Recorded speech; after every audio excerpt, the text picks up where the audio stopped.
दुनिया के जितने भी महान और इंटेलिजेंट लोग हैं वो ये कहते हैं कि 10 बुक को एक एक बार पढ़ने से बेहतर है कि आप एक बुक को 10 बार पढ़ें। So hello friends, this is me Mudita and once again welcome on Mudita yes warriors. जैसे कि आपको यहाँ पे लिखा हुआ नज़र आ रहा है वर्कशीट सुपर रिवीजन, तो इसी थॉट पे बेस्ड हम आज वर्कशीट का साइंस का सुपर रिवीजन करने वाले हैं। इसमें आपको जितनी भी वर्कशीट कराई गई हैं सारी वर्कशीट का कंक्लूजन निचोड़ एक ही वीडियो में मिलेगा। मतलब सारी वर्कशीट के जो इंपॉर्टेंट क्वेश्चन हैं वो आपको सिंगल वीडियो में रिवाइज कराए जाएंगे, वहाँ से आपको सॉल्यूशन भी मिल जाएगा। और अगर आप इसका PDF चाहते हैं तो आप कमेंट सेक्शन में बोलेंगे, आपको PDF भी प्रोवाइड किया जाएगा। तो हम स्टार्ट करें उससे पहले आपको लाइक करना है, शेयर करना है और चैनल को सब्सक्राइब ज़रूर कर लेना है, क्योंकि एग्ज़ाम अपडेट, आपके करियर रिलेटेड इंपॉर्टेंट वीडियो और बहुत कुछ इंटरेस्टिंग आगे आने वाले समय में आपको इसी चैनल पे मिलने वाला है। सो फटाफट से लाइक कर दीजिए और ये सेशन बहुत इंटरेस्टिंग रहने वाला है। सो शुरू करते हैं। फर्स्ट क्वेश्चन है हमारा, ये क्वेश्चन है name and difference between two type of endoplasmic reticulum. ये किस चैप्टर से आप लोग पहचान गए होंगे? The fundamental unit of life, that mean chapter 5 का क्वेश्चन है ये। तो आपके दो तरह के एंडोप्लाज्मिक रेटिकुलम क्या होते हैं? Two type of endoplasmic reticulum or rough endoplasmic reticulum, smooth endoplasmic reticulum. ये सारे बच्चों को याद होगा जो भी हमारे चैनल को फॉलो करते हैं, ठीक है। और अब इसका डिफरेंस देख लेते हैं। देखिए, जब भी आप डिफरेंस लिखेंगे, मैंने आपको बहुत बार बताया है, क्योंकि हम ये सुपर रिवीजन कर रहे हैं इसलिए मैं आपको छोटी छोटी बातें भी बताती रहूंगी। रफ एंडोप्लाज्मिक रेटिकुलम एक कॉलम में लिखिए, स्मूथ एंडोप्लाज्मिक रेटिकुलम दूसरे कॉलम में लिखिए और हमेशा डिफरेंस को एक टेबल बना के लिखिए। मतलब बीच में लाइन खींचो और आमने सामने कंपैरिजन करो। डिफरेंस का मतलब क्या होता है भाई? कंपैरिजन करना। और कंपैरिजन हमेशा कैसे होता है? आमने सामने होता है, ठीक है। ऐसा नहीं कि आपने यहाँ पे पूरी थ्योरी लिख दी फिर उसके नीचे पूरी थ्योरी लिख दी, तो एग्जामिनर क्या ढूंढेगा कि कहाँ पे आपने कंपैरिजन किया है। तो इस तरीके से बताइए, ये है स्मार्ट वर्क। RER अगर एग्जाम में ऐसे भी लिख के आ जाए RER तो आप समझ जाएंगे रफ एंडोप्लाज्मिक रेटिकुलम का निक नेम होता है RER, ठीक है। जैसे आपका कोई शॉर्ट नेम होगा वैसे इसका ये शॉर्ट नेम है और ये इसका शॉर्ट नेम है, ठीक है। RER has rough surface in appearance because it has small particles called ribosome attach to it. इसका जो सरफेस होता है, अपीयरेंस होता है, वो कैसा होता है?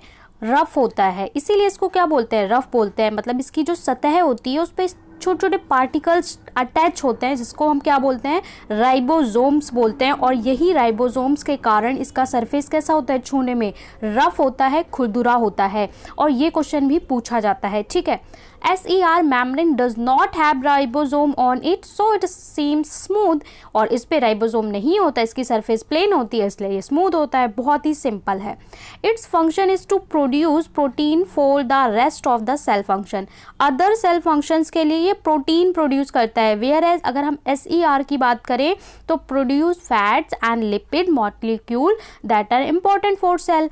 तो ये हो गया हमारा डिफरेंस। मिनिमम आप 2 डिफरेंस तो लिखिए। और अगर क्वेश्चन 3 मार्क्स का है तो आपके लिए एक टिप है, आप कम लिखना चाहते हैं और अगर ये आपका 3 मार्क का आता है तो आप डायग्राम ऐड कर दो, ठीक है। इससे आपको गुड मार्क्स मिलेंगे और आपको क्वेश्चन में फुल मार्क्स मिलेंगे, क्योंकि साइंस में बहुत ज़्यादा कंटेंट लिखने की ज़रूरत नहीं होती है। मैं एक साइंस स्टूडेंट रही हूँ तो इसलिए मैं आपको टिप्स दे रही हूँ, ठीक है।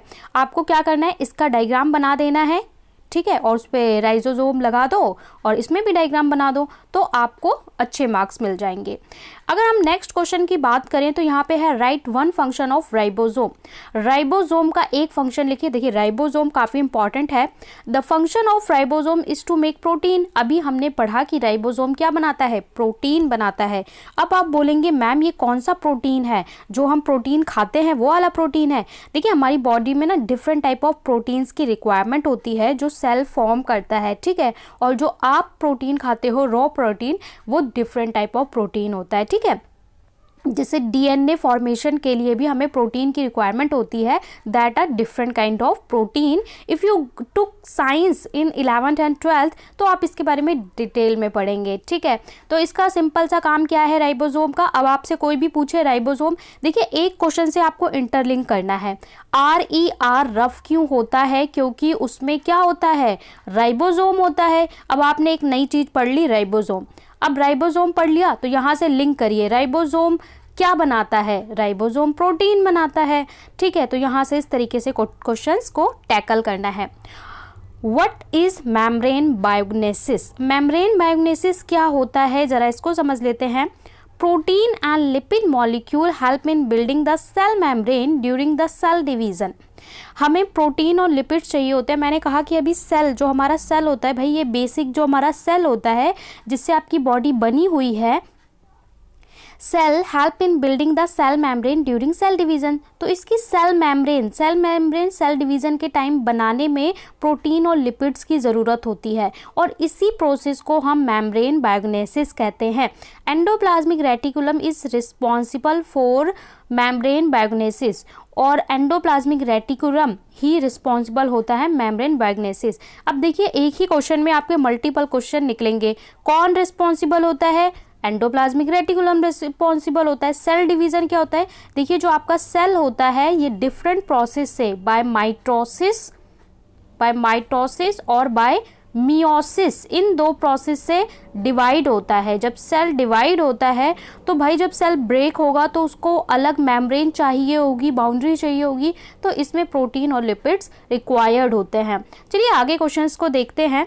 और अगर आप पढ़ते पढ़ते थक जाए तो आप वीडियो को प्ले कर दें और साथ साथ में खाना खाते रहें, काम करते रहें। ये बहुत इजी होता है। Use headphones. अगर आप रिवाइज कर रहे हैं तो हेडफोन लगाओ, ईयरफोन लगाओ और अपना काम करते रहो, रिवीजन करते रहो, क्योंकि जो डिस्कशन है वो आपके कानों में तो जाता ही रहेगा। तो आपके जो हम डिस्कस करते हैं या सुनते हैं वो हमारी मेमोरी में ज़्यादा स्टोर होता है। और वेयर एज अगर आप कोई चीज़ पढ़ते हो, आप देखोगे, आप एक बार रीड करोगे आपको समझ नहीं आएगा। समटाइम्स 2 बार 3 बार आपको रीड करना पड़ता है तब आप समझते हो। बट कोई चीज़ अगर किसी ने समझाई है और आपने सुना है तो आपको वो चीज़ एग्ज़ाम में याद आ जाती है फट से। तो आप एनालिसिस सुनते रहो, ठीक है। आप 2-3 बार सुन लोगे तो आपको अच्छे से चीज़ें याद रहेंगी और आप लिख भी सकते हो। YRER membrane is rough in nature. अब भाई देखो, मैंने 2 बार इस चीज़ को बता दिया, अब आपको ये चीज़ पक्का रट जाएगी। The rough endoplasmic reticulum has rough surface appearance, it has a small particle called ribosome. कितनी बार हम बताएं कि इस पे क्या लगा होता है? राइबोसोम्स लगे होते हैं, जिसकी वजह से इसका सरफेस कैसा होता है? रफ होता है। चलिए आगे और क्वेश्चंस उठाते हैं हम इसी चैप्टर के। यहाँ पे मैं आपको बहुत सारी वर्कशीट्स शो करते हुए चल रही हूँ। एक्सप्लेनेशन यहाँ पे नहीं दिया जाएगा क्योंकि एक्सप्लेनेशन आपको पूरा ऑलरेडी दिया हुआ है पिछले जो हमने सारी वर्कशीट पढ़ी हैं। यहाँ हम सिर्फ क्वेश्चंस का रिवीजन करने वाले हैं। What is the importance of Golgi apparatus in a cell? Golgi apparatus, भाई जो गोल्गी भैया है, मैंने आपको पढ़ाया था तो मैंने आपको बताया था कि जो गोल्गी भाई हैं, ठीक है, जैसे आप इनको गोल्गी भाई बोल सकते हो फॉर रिकॉलिंग, याद रखने के लिए। तो जो आपके गोल्गी भाई हैं उनका क्या काम होता है, क्या इंपॉर्टेंस है उनकी, क्या महत्वता है, ठीक है, हिंदी में बोल सकते हैं।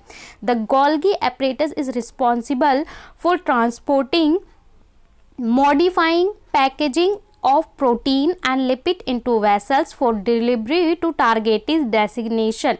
ठीक है, डेस्टिनेशंस मैंने गलत प्रोनाउंस कर दिया, ठीक है, डेस्टिनेशन समटाइम हो जाता है। तो देखिए इनका जो काम है वो क्या है? मॉडिफाई करना, पैकेजिंग करना और ट्रांसपोर्टिंग करना। देखिए आप जो सेल चीज़ें बना रहा है, हमारा ये सेल है, इतना छोटा सेल, आप सोचेंगे सेल हमें दिखता भी नहीं है, इतने सारे काम करता है। तो भाई पूरी बॉडी सेल से ही बनी हुई है, तो एक एक सेल बेचारा इतना काम करता है, तभी आप इतना सारा काम कर पाते हो। तो आपके अंदर ये यहाँ पे सेल है, सेल के अंदर ये बीच में न्यूक्लियस है, यहाँ पे एक लिक्विड भरा है जिसे हम क्या बोलते हैं? साइटोप्लाज्म बोलते हैं। ये आपका हो गया न्यूक्लियस। यहाँ पे आपकी डिफरेंट सेल ऑर्गेनेली हैं जैसे माइटोकॉन्ड्रिया, गोल्गी एपरेटस, ठीक है। तो इस तरीके से जो हमारा सेल है बहुत सारे काम करते हैं, तो ये अलग अलग काम होता है। तो इनको पैकेज करने का, मॉडिफाइंग करने का, ये सब करने का काम कौन करता है? कोई पैक करने का काम भी तो करेगा। आपने स्टोर से फूड खरीदा तो फूड एक जगह पे आप टोकन लेते हो, फूड खरीदते हो, और एक जगह क्या होता है? पैकेजिंग होती है। तो वो पैकेज करके ट्रांसपोर्टेशन का काम होता है। तो यहाँ पे देखिए पैकेज पैकेजिंग करने का, ट्रांसपोर्ट करने का, जहाँ पे चाहिए वहाँ पहुँचाने का काम कौन करते हैं? गोल्गी भैया करते हैं। तो आपको सेल के गोल्गी भैया का याद करना है कि इनका पैकेजिंग और ट्रांसपोर्टेशन का बिजनेस है। ठीक है, समझ गए। अब चलते हैं नेक्स्ट क्वेश्चन पे। Describe the structure of Golgi body. Golgi body का स्ट्रक्चर डिस्क्राइब करिए। देखिए, अगर ये क्वेश्चन है तो आपके लिए टिप ये है कि अगर ये क्वेश्चन आता है तो देखिए, क्वेश्चन में कहीं नहीं लिखा कि आप डायग्राम बनाओ, लेकिन इस क्वेश्चन की रिक्वायरमेंट है, ये आपको खुद समझनी होगी। इस क्वेश्चन की रिक्वायरमेंट है कि आप इसमें डायग्राम बनाओ। जो बच्चा ये चीज़ समझ जाएगा किस क्वेश्चन में क्या रिक्वायरमेंट है, वही टॉप करता है। नॉलेज बहुत ज़्यादा मैटर नहीं करती, नॉलेज के साथ प्रेजेंटेशन मैटर करती है। तो अब देखिए, इस क्वेश्चन में अगर आप 10 लाइन भी लिख रहे हो तो उतना समझ में नहीं आएगा, लेकिन आपने गोल्गी अपरेटस का क्या किया?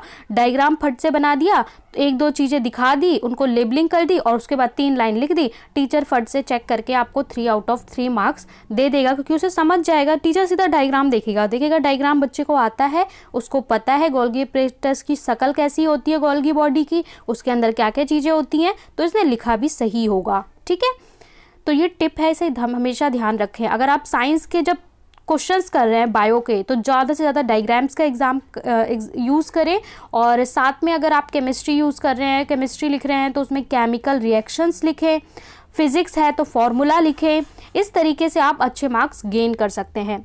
The Golgi apparatus also called Golgi complex or Golgi body is a membrane bound organelle found in a eukaryotic cell that made up of series of flattered stacked pouches which called cisternae।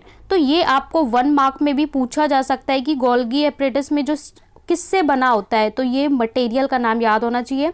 It is located in the cytoplasm next to the endoplasmic reticulum near the cell nucleus. Cell nucleus के पास, endoplasmic reticulum के next ये present होता है।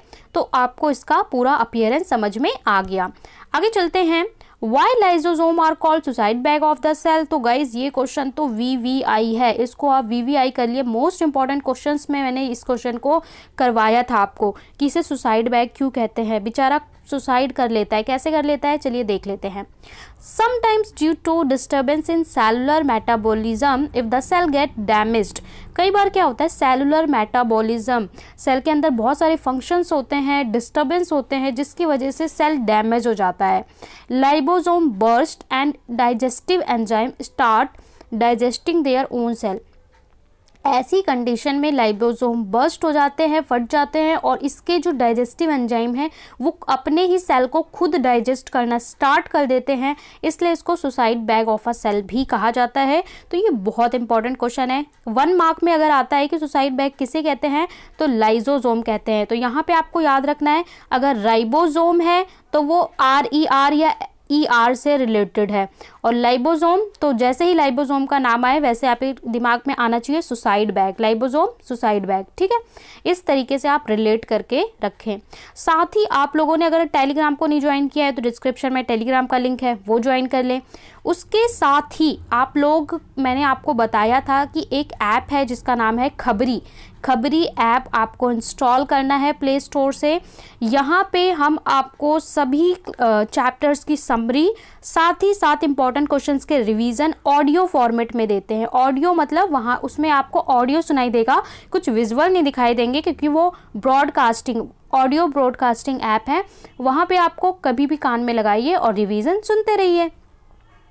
उसका link भी मैं आपको दे दूंगी, मैंने ऑलरेडी दे रखा है, और जिसके पास नहीं है उसको प्रोवाइड कर दिया जाएगा आगे।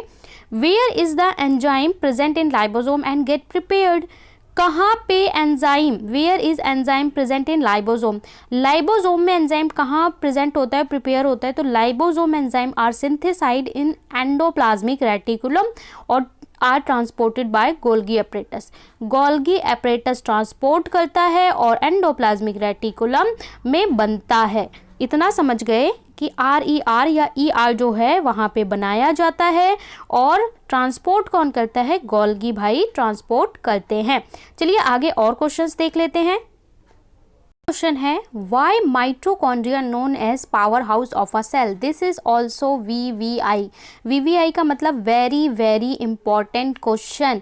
ये क्वेश्चन भी हम बहुत बार कर चुके हैं। पहली बात तो किसको पावर हाउस कहते हैं, बिजली घर किसको कहते हैं, माइटोकॉन्ड्रिया को कहते हैं।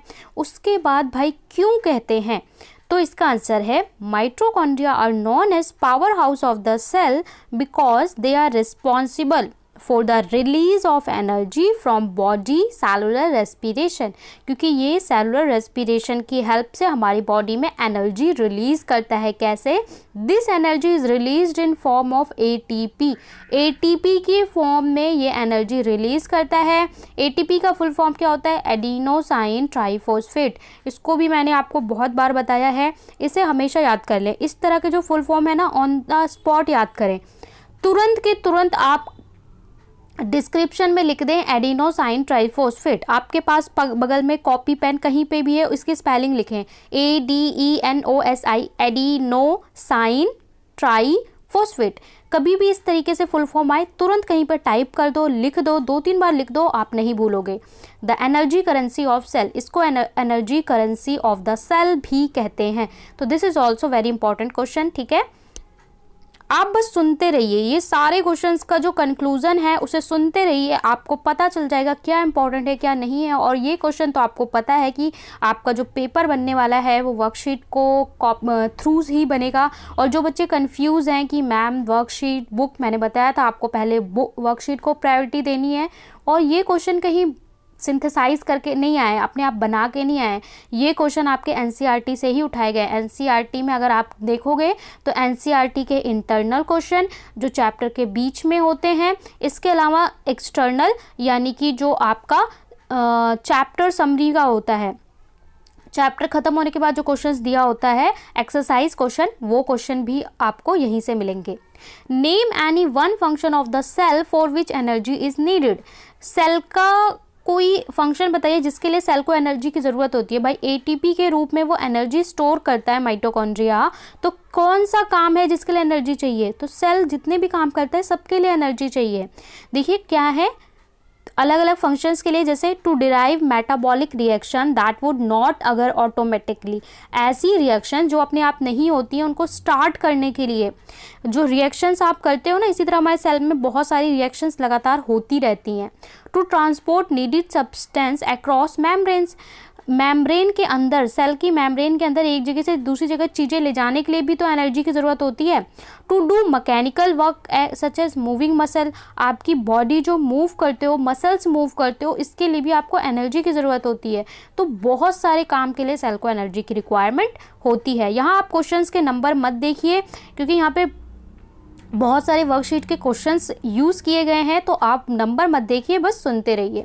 Vacuole are the important part of which cell, name the membrane of the vacuole. Vacuole कौन सा पार्ट होता है सेल का, और ये क्यों, name the membrane, membrane vacuole के मेम्ब्रेन का नाम बताना है। Vacuole are important part of plant cell. देखिए हमने पढ़ा था 2 सेल होते हैं, animal cell and the plant cell. तो प्लांट सेल का ये इम्पॉर्टेंट पार्ट है। और the membrane of the vacuole is tonoplast, इसकी मेम्ब्रेन को हम क्या बोलते हैं बच्चों, टोनोप्लास्ट बोलते हैं। टोनोप्लास्ट 3 बार बोल लेंगे अपने मुंह से, टोनोप्लास्ट, टोनोप्लास्ट। ये क्या है, प्लांट सेल की मेम्ब्रेन है। It keeps the content cell separate from the cytoplasm, और ये अंदर जो साइटोप्लाज्म होता है, देखिए मेम्ब्रेन क्या करेगी, जो लेयर है अंदर कोई लिक्विड भरा है तो ये बाहर और अंदर की चीज़ों को मिक्स होने से बचाता है, ठीक है। फुल फॉर्म क्या है एटीपी का, मैंने आपको याद करवा दिया, एडिनो, एडी बोलो, एडिनोसाइन, फिर ट्राई फॉस्फेट, फॉस्फेट की स्पेलिंग आप लोग जानते हो, PHOSPHATE, बस उसके आगे ट्राई लगा देना है। और साइन जानते हो, SINE, उसके आगे एडिनो लगा देना है। बहुत ही सिंपल है। चलिए आगे देख लेते हैं कुछ और questions. Name the 3 substance stored in vacuoles, vacuoles में क्या सब्सटेंस स्टोर होते हैं, और वैक्यूल ज़्यादा कहाँ होते हैं, प्लांट सेल में होते हैं। तो इसके इम्पॉर्टेंट है amino acids, sugars, various organic acid और सम प्रोटीन। तो शुगर्स, वेरियस ऑर्गेनिक एसिड और अमीनो एसिड ये आप लिख सकते हैं। आगे देखते हैं और भी क्वेश्चंस। ये आपकी वर्कशीट्स हैं, आपको जैसे कि नज़र आ रहा है, मैंने बोला है आपको बहुत सारी वर्कशीट्स का रिवीजन कराया जाएगा इस तरीके से। Which cell organelle is responsible for photosynthesis. Photosynthesis के लिए कौन सी सेल ऑर्गेनेली रिस्पॉन्सिबल होती है? Photosynthesis take place in chloroplast which contain chlorophyll. Chlorophyll, photosynthesis कहाँ पे होता है? क्लोरोप्लास्ट की वजह से, क्लोरोफिल की वजह से क्लोरोप्लास्ट में। ठीक है, आगे देख लेते हैं next question. Name different type of plastid also right their function. देखिए ये क्वेश्चन भी VVI है, क्योंकि ये क्वेश्चन भी मैंने आपको VVI में करवाया था। वेरी वेरी इंपॉर्टेंट क्वेश्चन में प्लास्टिड्स के टाइप क्या होते हैं, तो देखिए there are two type of plastids. एक हम एक ल्यूकोप्लास्ट बोलते हैं, दूसरे को क्या बोलते हैं? क्रोमोप्लास्ट बोलते हैं। और इसका क्वेश्चन थोड़ा रोटेट करके भी आ जाता है कि जो आपका फल होता है, फूल होता है, जब वो पक जाता है, व्हेन फ्रूट एंड वेजिटेबल्स, जब वो पक जाता है तो उसका कलर क्यों चेंज हो जाता है? क्रोमोप्लास्ट की वजह से। ठीक है, इस तरीके से क्वेश्चंस पूछे जाते हैं। तो जो ल्यूकोप्लास्ट होता है, this plastid is colourless, it store food material such as protein, starch, oils in plant cell. This plastid found in non green living plant. Non green living plant में होता है। क्रोमोप्लास्ट की बात करें तो ये इसमें डिफरेंट पिगमेंट्स होते हैं, जिसकी वजह से जब आपका फल या फूल पकता है ना तो उसका कलर चेंज हो जाता है। जो कच्चे फल होते हैं वो हरे होते हैं और पके हुए फल अलग अलग कलर के होते हैं, तो इसी की वजह से येलो, ऑरेंज, इसमें पिगमेंट्स होते हैं which provide different colour to fruit and flower. फल और फूल को डिफरेंट कलर्स देता है क्रोमोप्लास्ट। तो क्रोमो से याद रखेंगे, क्रोमो का मतलब क्या है? कलर देना। क्रोमो मीन्स कलर देना, किसको? फल को और फूल को। आगे नेक्स्ट क्वेश्चन पे चलते हैं। Explain photosynthesis in brief. ये क्वेश्चन भी मैंने इंपॉर्टेंट बताया था आपको। फोटोसिंथेसिस लिखने को आए तो देखिए यहाँ पे अगर वो आपसे क्वेश्चन में बोले या ना बोले, क्वेश्चन की डिमांड है, क्वेश्चन की डिमांड है कि उसमें आप ये रिएक्शन लिखें। ठीक है, अगर आप ये रिएक्शन लिख देते हैं, फोटोसिंथेसिस की डेफिनेशन लिखते हैं, एग्जामिनर आपके नंबर काट ही नहीं सकता, वो आपको फुल नंबर देगा। उसे पता है, बच्चे को रिएक्शन पता है, तो बच्चे ने कंटेंट भी सही लिखा होगा। लेकिन आप कंटेंट यहाँ पे 2 लाइन एक्स्ट्रा बढ़ा दो, रिएक्शन मत लिखो, तो टीचर आपको 2 नंबर भी दे सकता है 3 में से। तो आपको हमेशा इस तरह के क्वेश्चंस में एक्सप्लेनेशन के साथ रिएक्शन। देखिए यहाँ पे आपने बता दिया, कार्बन डाइऑक्साइड जब वाटर के साथ मिलता है और बैलेंस रिएक्शन लिखी है और उसमें सनलाइट होगी, क्लोरोफिल होगा, तो वो क्या बनाएगा? ग्लूकोज बनाएगा। ठीक है, ग्लूकोज, ये मेरा जी है, ग्लूकोज बनाएगा, ये आपका ऑक्सीजन बनाएगा। ठीक है, और यहाँ पे वाटर बनाएगा। तो ग्लूकोज तो पेड़ को मिल जाएगा, ऑक्सीजन वो हमें दे देगा, कैसे? स्टोमेटा से, और जो वाटर है वो इवेपोरेट होकर एनवायरनमेंट में मिल जाएगा। तो इसी चीज़ को स्टेटमेंट में लिख दो। In this process plant convert the solar energy into chemical energy. Solar energy को केमिकल में कन्वर्ट करता है। During this process green plant take carbon dioxide air से लेते हैं, वाटर सॉइल से लेते हैं, और एक ऑर्गेनिक चीज बनाते हैं जिसका नाम ग्लूकोज है। ऑक्सीजन को रिलीज कर देते हैं, सनलाइट और क्लोरोफिल उन्हें मिल जाता है नेचर से। तो इस तरीके से आप एक्सप्लेन कर देंगे। Which plastid has chlorophyll in it? Name 2 organelles that have their own DNA. Chloroplast, आपको बताना है कौन सी प्लास्टिड क्लोरोफिल होती है। तो क्लोरोप्लास्ट हैज़ ग्रीन पिगमेंट। आपने पढ़ा था कि जो क्रोमोप्लास्ट होता है इसमें अलग अलग पिगमेंट्स होते हैं, तो ग्रीन पिगमेंट होता है जिसकी वजह से क्लोरोफिल होता है। और अगर हम बात करें कि इसमें उन सेल ऑर्गेनेली को जो अपना डीएनए खुद बताती हैं, तो वो है माइटोकॉन्ड्रिया और प्लास्टिड। माइटोकॉन्ड्रिया और प्लास्टिड ऐसे हैं जो अपना डीएनए खुद बनाते हैं। ठीक है, अगर आप पढ़ते पढ़ते थक जाएं तो आप थोड़ा सा वहीं पे वीडियो को क्या करिए, आपके पास पॉज का ऑप्शन है, वीडियो को पॉज कर दो और उसके बाद जब आप टायर्ड हो जाते हैं फिर थोड़ा रेस्ट लो, उसके बाद दोबारा से प्ले कर दो, और इस तरीके से आपकी पूरी रिवीजन एक ही वीडियो में हो जाएगी। आपके लिए स्पेशल वीडियो बनाया है मैंने। ठीक है, Which gas is released out and taken up by the plant from atmosphere in photosynthesis? बोल रहा है which gas is released out, कौन सी गैस released out होती है? Oxygen is released out and carbon dioxide take up, carbon dioxide को लेता है और ऑक्सीजन को रिलीज करता है from atmosphere in photosynthesis, photosynthesis में। तो प्लांट क्या करेगा भाई, CO2 को लेगा और O2 को देगा, किससे देगा, एनवायरनमेंट को देगा, आपको देगा। आगे देख लेते हैं।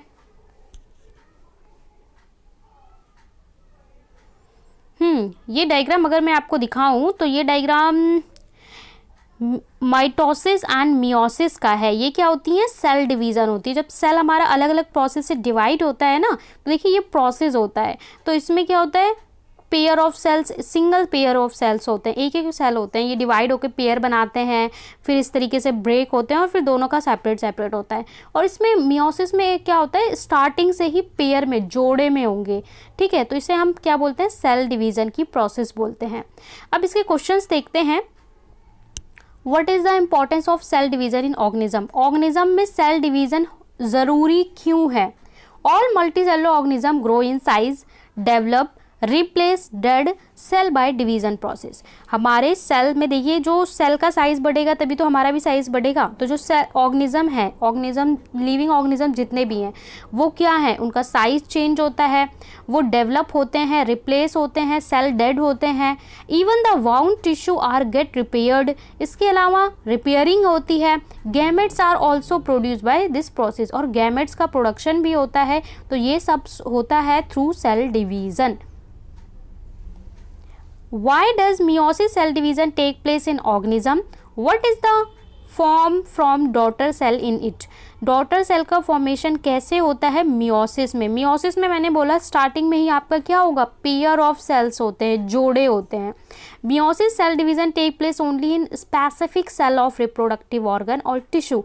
तो ये जो होता है, ये स्पेसिफिक, केवल जो प्रजनन ऑर्गन होता है वहाँ पे इस तरीके का डिवीज़न होता है, और इसका रिजल्ट होता है कि gametes are formed by this process. Gametes का फॉर्मेशन होता है। गैमेट्स क्या होते हैं ये भी मैंने आपको बताया था, इसके बारे में आप डिटेल में पढ़ने वाले हैं क्लास 10 में। तो आप 2-3 महीने वेट करिए लाइफ प्रोसेस में, और आगे चल के 10 क्लास में आप इसको अच्छे से पढ़ेंगे।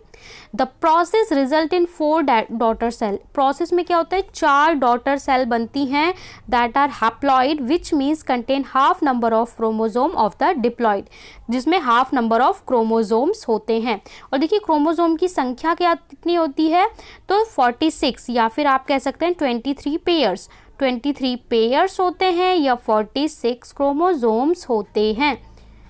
आगे यही क्वेश्चन है, a human cell has 46 chromosome in it. Human में 46 क्रोमोजोम्स होते हैं। What will be the number of chromosome in its daughter cell? इसकी डॉटर सेल में कितने क्रोमोजोम होंगे if undergo through meiosis cell division, अगर ये मियोसिस से गुजरता है। The number of chromosome in reduce 46 से हमारा कितना हो जाएगा, 23, बिकॉज दे हैव हाफ, मैंने बोला ना हाफ नंबर ऑफ क्रोमोजोम रह जाते हैं, तो 23 हो जाएंगे। What is cell division? The process by which cell divide into 2 और more new cell is called क्या, सेल डिवीजन। सिंपल। आगे चलते हैं।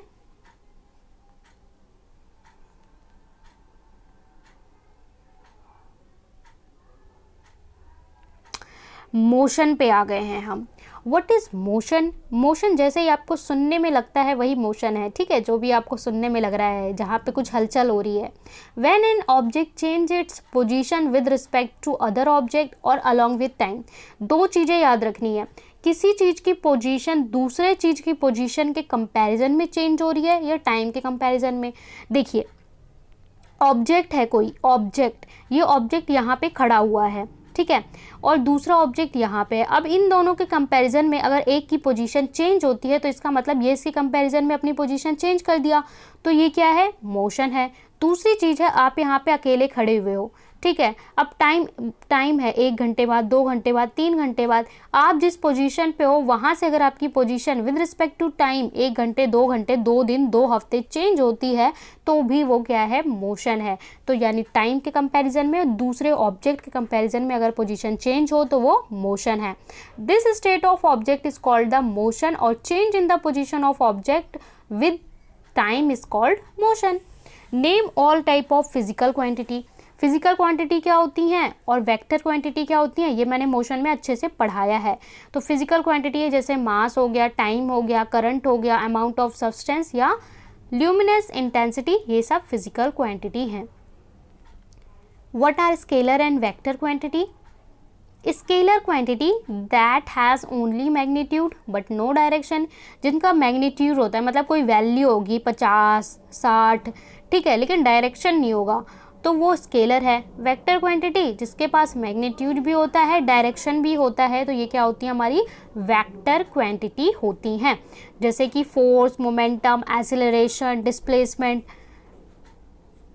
आगे बोला है write 5 example of each moving as well as stationary object. तो ये क्वेश्चन जो है ये ऑप्शनल है, इस तरह के क्वेश्चन आपसे नहीं पूछे जाते, ठीक है, ये क्वेश्चन आपका ज़रूरी नहीं है कि आप करें, आपको वैसे भी पता होना चाहिए। कोई आपसे पूछेगा मूविंग चीज़ों के नाम बताओ तो भाई जहाज है, शिप है, और जो खड़े हुए हैं घर, पिलर, बिल्डिंग, ये सब तो आप ऐसे भी बता सकते हो। You are super intelligent. Mudita IAS warrior follow करने वाले वैसे भी सुपर इंटेलिजेंट हैं, हमारे सारे स्टूडेंट्स अच्छा स्कोर करेंगे आई होप, और बहुत सारे बच्चे अच्छा कर भी रहे हैं। Differentiate between distance and displacement, ये भी मैंने बताया था, इसका डिफरेंस करेंगे।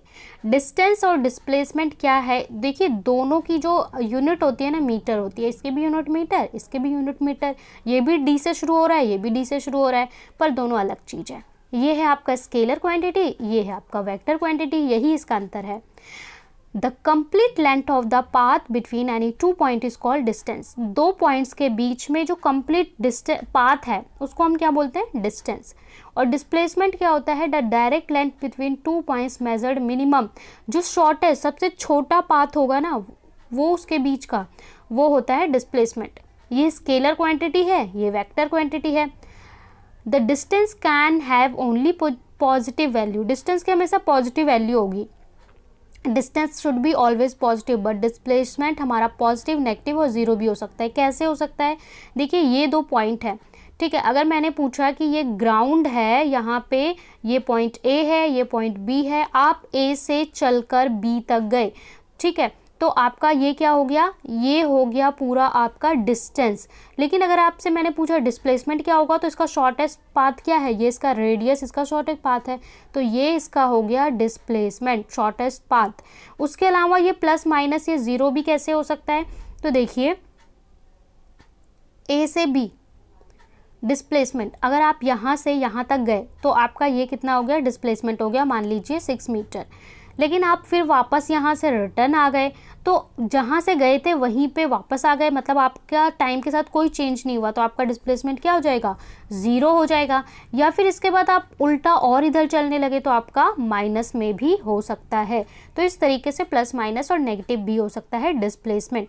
अब यहाँ पे क्वेश्चन दिया हुआ है, a car travel distance of 20 metre in 5 second, 20 metre 5 second में चलता है, and then another 20 metre in 3 second, 20 metre 3 second में चलता है। What is average speed, average speed निकालना है तो देखिए डिस्टेंस, टोटल डिस्टेंस पहले आपने कैलकुलेट कर लिया, टोटल टाइम कैलकुलेट कर लिया, टोटल डिस्टेंस अपॉन में टोटल टाइम, बचपन से करते आ रहे हैं, 40/8, 5 metre per second is the answer. Speed क्या होती है भाई, स्पीड तो आप बचपन से कर रहे हैं, डिस्टेंस अपॉन में time, particular distance travelled per unit time is called speed, और SI यूनिट क्या होती है, metre per second. This is very very simple. ये क्वेश्चन है, इस ग्राफ में आपको बोला है 3 object ABC, which one is moving faster, सबसे फास्ट कौन कर रहा है, पहले A है, फिर C है, फिर B है, तो यहाँ डिस्टेंस है, यहाँ टाइम है। तो देखिए डिस्टेंस के साथ, जब आप डिस्टेंस के साथ इस तरीके से देखिए, same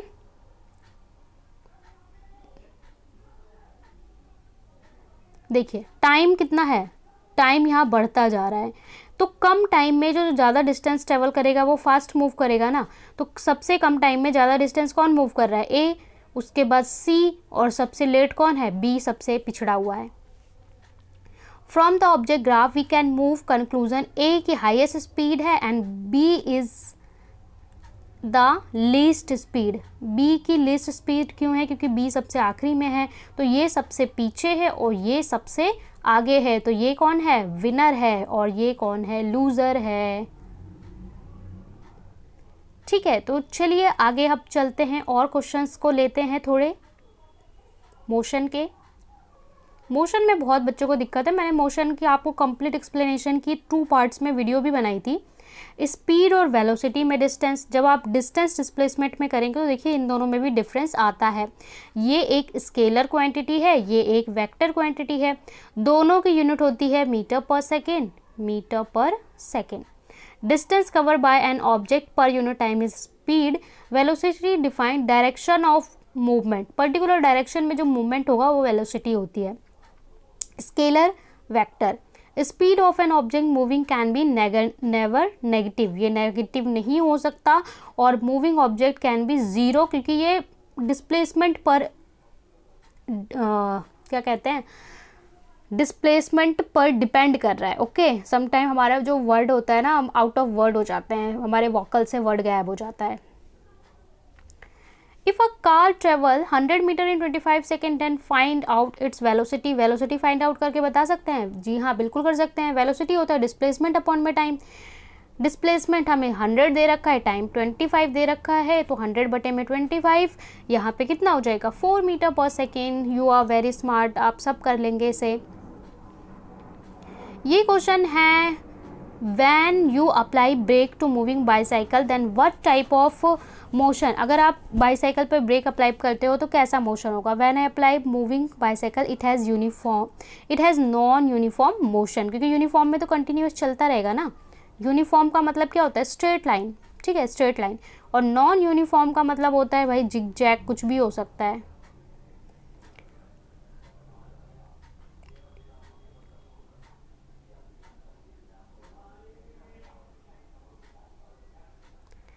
What is acceleration? Acceleration described as the rate of change of velocity of an object. It is represented by A. A से represent करते हैं। फॉर्मूला होता है A is equals to V minus ut, V final velocity, U initial velocity. जब initial velocity, final velocity क्या होता है? जब आप कोई भी गाड़ी लेके चलोगे तो स्टार्टिंग में उसकी कुछ वेलोसिटी होगी, बाद में कुछ पहुंच जाएगी, तो उसे हम इनिशियल और फाइनल बोलते हैं। टी टाइम होता है और ए एक्सेलरेशन होता है। इसकी unit metre per second square होती है। न्यूमेरिकल है आपका, पूछा है aeroplane attain velocity 200 metre per second 30 seconds streak, calculate acceleration. Acceleration calculate करके बताओ। तो इनिशियल देखिए प्लेन की क्या है? 0, बाद में वो 200 ले लेता है। जब स्टार्ट करेगा रनवे पे चलना तो 0 है ना, उसकी टाइम 30 सेकेंड है। तो यहाँ पे v माइनस ut करेंगे तो आपका इस तरीके से आंसर 6.66 निकल जाएगा। वेरी सिंपल है, आप सभी फॉर्मूले में पुट करना जानते हैं। Explain uniform non uniform acceleration by velocity time graph. Velocity time graph से यूनिफॉर्म नॉन यूनिफॉर्म मोशन को समझाइए। तो जब स्ट्रेट लाइन आता है ना, तब आपका ऑब्जेक्ट क्या होता है? यूनिफॉर्म मोशन में होता है। और इसका एग्जांपल आपको यहाँ पे लिखा हुआ है, इंक्रीज कंटिन्यूसली टाइम। और यहाँ पे इस तरीके से आपका ग्राफ आता है। अगर मैं नॉन यूनिफॉर्म की बात करूँ तो जो आपका ऑब्जेक्ट है वो चेंज होगा विग्रेसली, कभी ज़्यादा होगा कभी कम होगा, तो इस तरीके से आपका नॉन यूनिफॉर्म आता है। तो चलिए अब आगे देख लेते हैं। यहाँ पे आपको अगेन एक क्वेश्चन दिया है, oscillation uniform from 5 metre to 10 metre per second, acceleration calculate करना है। Initial velocity, final velocity, time taken, formula put करेंगे 10 में से 5, 5 बटे में 5, 1 मीटर पर square centimetre square. Very simple. आगे और क्वेश्चंस देखते हैं। है study the given distance time graph of a car, calculate its speed with the help of this graph. देखिए ग्राफ से स्पीड कैलकुलेट करना आपको पूछा जाएगा, क्योंकि डायरेक्ट स्पीड निकालना तो बच्चों का खेल हो गया, वो तो बचपन में भी करते थे। तो यहाँ पे देखिए वही चीज़ है, यहाँ पे डिस्टेंस है, यहाँ पे टाइम है। और यहाँ पे आप ये देख सकते हैं कि देखिए ये कैसा है, यूनिफॉर्म ग्राफ है। तो यूनिफॉर्म ग्राफ में कोई सा भी आप डिस्टेंस ले लीजिए और कोई भी टाइम ले लीजिए, ठीक है, एक पर्टिकुलर डिस्टेंस एक पर्टिकुलर टाइम, आपकी स्पीड हर जगह कैसी आएगी, ये जो स्पीड आएगी वो यूनिफॉर्म यानी कि सेम ही मिलेगी। तो कैसे कैलकुलेट करेंगे, यहाँ पे एक डिस्टेंस ले लो s2 minus s1 time t2 minus t1। तो देखिए यहाँ पे आपका जो स्पीड है वो 10/1 यानी कि 10 मीटर पर सेकंड आएगी। तो इस तरीके से आप सिंपली कैलकुलेट कर सकते हैं। यहाँ पे यूनिफॉर्म नॉन यूनिफॉर्म स्पीड का डिफरेंस भी आपसे पूछा जा सकता है।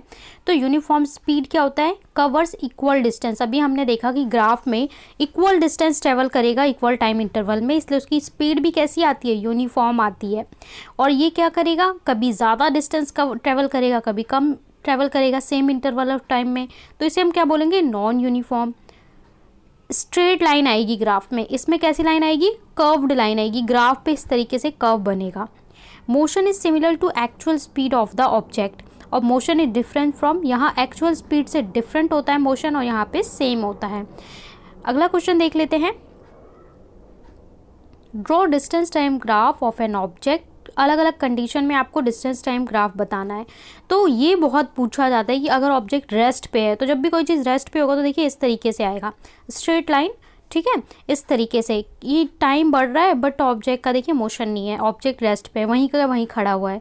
Non uniform, moving non uniform, तो इस तरीके। स्लोप क्या होता है डिस्टेंस टाइम ग्राफ में, स्लोप क्या होता है, वो लाइन होती है जिससे जो आपका डिस्टेंस और टाइम के साथ चेंज हो रहा होता है उसी को हम स्लोप बोलते हैं। और वो वहीं से आपको स्पीड का पता चलता है कि स्पीड हाई होगी या लो। जैसे कि ये ग्राफ है तो ये क्या है, स्लोप है। इसी स्लोप से आप कैलकुलेट करते हैं ना कि आपका ये डिस्टेंस है टाइम में तो कितनी स्पीड होगी।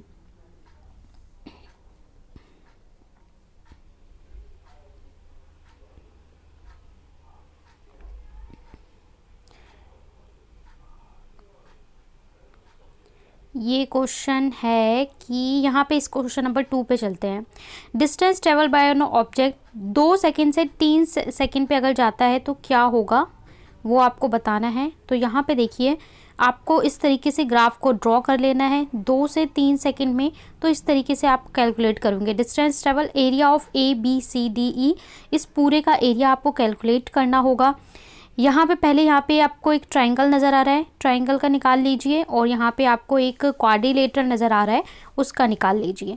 तो क्वाड्रिलेटर का आप कैसे निकालेंगे, AB इंटू BC। जो रेक्टेंगल का एरिया क्या होता है, लेंथ इंटू ब्रेथ होता है, तो वही हमने यहाँ पे किया है। और ट्रायंगल क्या होता है, half into base into height, क्योंकि ये राइट एंगल ट्रायंगल बन रहा है। तो इस तरीके से हम डिस्टेंस यहाँ पे कैलकुलेट कर सकते हैं 10 मीटर, अगर हमारी इस तरीके की कोई शेप बनती है तो। कौन सी physical quantity velocity time graph को रिप्रेजेंट करती है, तो वेलोसिटी टाइम ग्राफ को एक्सीलरेशन। देखिए डिस्टेंस टाइम ग्राफ होगा, डिस्टेंस टाइम ग्राफ होगा तो वो स्पीड को दिखाएगा, और यहाँ पे वेलोसिटी टाइम ग्राफ है तो वो किसको दिखाएगा, एक्सीलरेशन को दिखाएगा। फिर यहाँ पे आपको एक्सीलरेटेड मोशन, तो ये क्वेश्चन ज़्यादा इंपॉर्टेंट नहीं है, हम चलेंगे आगे इंपॉर्टेंट क्वेश्चंस पे फटाफट से। आपको भूख लगी है तो आप खाना खाते हुए भी इसको देख सकते हैं, ठीक है, और अपना काम करते हुए भी। 3 equation of motion, 3 equation of motion की अगर हम बात करें, जैसे फर्स्ट इक्वेशन ऑफ मोशन क्या होता है, V equals to U plus AT, इसको तुरंत कॉपी में लिख लो या कहीं पे टाइप कर लो। सेकेंड इक्वेशन होता है S equal to UT plus half AT square, इसमें क्या क्या चीज़ें होती हैं वो अभी मैं आपको बता दूंगी। थर्ड इक्वेशन होता है 2AS equal to V square minus U square. First equation of motion को हम वेलोसिटी टाइम रिलेशन बताता है, ये टाइम पोजीशन रिलेशन बताता है, और ये वेलोसिटी पोजीशन रिलेशन बताता है। डिराइव करना है फर्स्ट इक्वेशन को with the help of velocity time graph. Velocity time graph से अगर आप फर्स्ट इक्वेशन ऑफ मोशन को डिराइव करना चाहते हैं तो आपको ये इमेज देखना पड़ेगा, नीचे वाला इमेज भी। यहाँ पे आपको ट्रायंगल दिखाया हुआ है, ठीक है, इस तरीके से। ये आपका A है, B है, और यहाँ पे ये O है, ये C है। तो कैसे कैलकुलेट करेंगे, initial velocity of an object, initial velocity अगर U है एंड देन इट इंक्रीज, इसकी वेलोसिटी इंक्रीज होती है, इनिशियली A पे है, जब B पे जाता है तो इसकी वेलोसिटी V हो जाती है, ठीक है। वेलोसिटी चेंज हो रही है यूनिफॉर्म रेट से ए से। इसके बाद अगर हम परपेंडिकुलर ड्रॉ करते हैं वेलोसिटी टाइम ग्राफ पे तो हम कैलकुलेट कर पाएंगे। और इसका कैलकुलेशन कैसे करेंगे वही आपको दिखाया है कि initial velocity, this is final velocity, this is time interval, B D equals to B C minus O A. यहाँ पे इस तरीके से हम इक्वेशंस को फाइंड करेंगे। ये इक्वेशन फर्स्ट हो जाएगी। और चेंज इन एक्सीलरेशन होता है चेंज इन वेलोसिटी अपॉन में टाइम टेकन। इक्वेशन की फॉर्मेट में अगर हम रखेंगे तो इस तरीके से B D is equals to A T मिल जाएगा। और जब हम पुट करेंगे फर्स्ट और सेकेंड इक्वेशन को तो हमें मिल जाएगा v minus u t equal to A t और v equal to u t plus a t. This is our required first equation of motion. अब यहाँ पे ये सारी चीज़ें क्या डिनोट करती हैं तो देखिए u मतलब होता है इनिशियल वेलोसिटी, v मतलब फाइनल वेलोसिटी, a मतलब एक्सीलरेशन होता है, s मतलब डिस्टेंस और t मतलब टाइम टेकन। आगे और देख लेते हैं। सेकेंड इक्वेशन ऑफ मोशन का डेरिवेशन आपको, थर्ड इक्वेशन ऑफ मोशन ये तो हमने अभी कर ही लिया था। Second equation of motion, second equation of motion को अगर आप देखना चाहेंगे तो देखिए ग्राफ में आपको वही इमेज लेना है। डिस्टेंस जब वो ए पे स्टार्ट करते हैं तो उसकी वेलोसिटी या स्पीड आप क्या कह सकते हैं, ज़ीरो है। जब बी पे पहुंचता है तो एक अटेन कर लेता है, ये उसका आपका टाइम इंटरवल आ जाएगा टी, ठीक है। और ये आपकी इनिशियल वेलोसिटी हो गई, ये फाइनल हो गई। अब इसको कैसे कैलकुलेट करना है तो यहाँ पे आपको पहले आपको जो लेट करते हैं, जो मानते हैं वो सारी चीज़ें तो एज इट इज़ लिख देनी है। इसके बाद अब आपको क्या करेंगे, इसके बाद आप करेंगे area of rectangle plus area of triangle, जिस तरीके से हमने वो न्यूमेरिकल सॉल्व किया था। तो रेक्टेंगल की एरिया हमारी लेंथ इंटू ब्रेथ होती है और हमारा एरिया होता है half into base into height, triangle का होता है। और इस तरीके से जब हम वैल्यू में पुट करते हैं तो हमें रिक्वायर्ड इक्वेशन मिल जाती है, ठीक है। अब यहाँ पे आपको क्वेश्चन दे रखा है एक, a car accelerate uniform by 1 metre per second square, 5 metre से 10 मीटर में चला जाता है 5 सेकेंड में। डिस्टेंस कैलकुलेट करना है तो इनिशियल दे रखी है वेलोसिटी, फाइनल वेलोसिटी दे रखी है, टाइम टेकन दे रखा है, एक्सीलरेशन दे रखा है। डिस्टेंस कवर की बात करें अगर हम तो s equal to u t plus half a t square. यहाँ पे इस वैल्यू को जब आप पुट करोगे यू फाइंड 37.5 मीटर, तो this is your answer, 37.5 metre your answer. आगे चलते हैं नेक्स्ट वर्कशीट। देखिए मोशन में आपको तीनों इक्वेशन ऑफ मोशन पता होनी चाहिए और तीनों इक्वेशन के डिराइव पता होना चाहिए। थर्ड इक्वेशन ऑफ मोशन का डेरिवेशन देख लेते हैं। इसमें भी लेट वाली चीज़ें वैसे ही रहेंगी। डिस्टेंस आपका क्या होगा, displacement initial velocity plus final velocity divide by 2 into time, ये आपका डिस्प्लेसमेंट का फॉर्मूला होता है। यहाँ से s इक्वल टू, अब आपको जो वैल्यूज़ है उसे रख दोगे, इनिशियल वेलोसिटी, फाइनल वेलोसिटी, ठीक है, इंटू टाइम अपॉन में 2। और जब आप इसको a b u v t की फॉर्म में डिनोट करोगे और पुट करोगे तो यहाँ पे आपको इस तरीके से इक्वेशन मिल जाएगी और थर्ड इक्वेशन ऑफ मोशन आपका निकल के बाहर आ जाएगा। तो ये आपको तीनों इक्वेशन आनी चाहिए रखनी। और न्यूमेरिकल देख लेते हैं इसी पे बेस।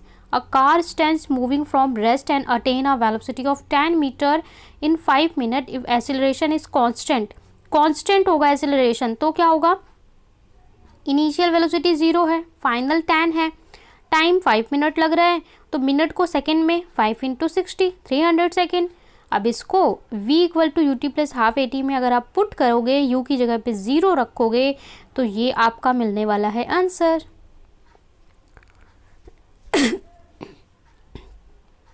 इसका बी पार्ट है distance travel by a car. Distance निकालना है मतलब कि s निकालना है, तो अगर s निकालना है तो again you can put the values and find out the distance 1500 metre.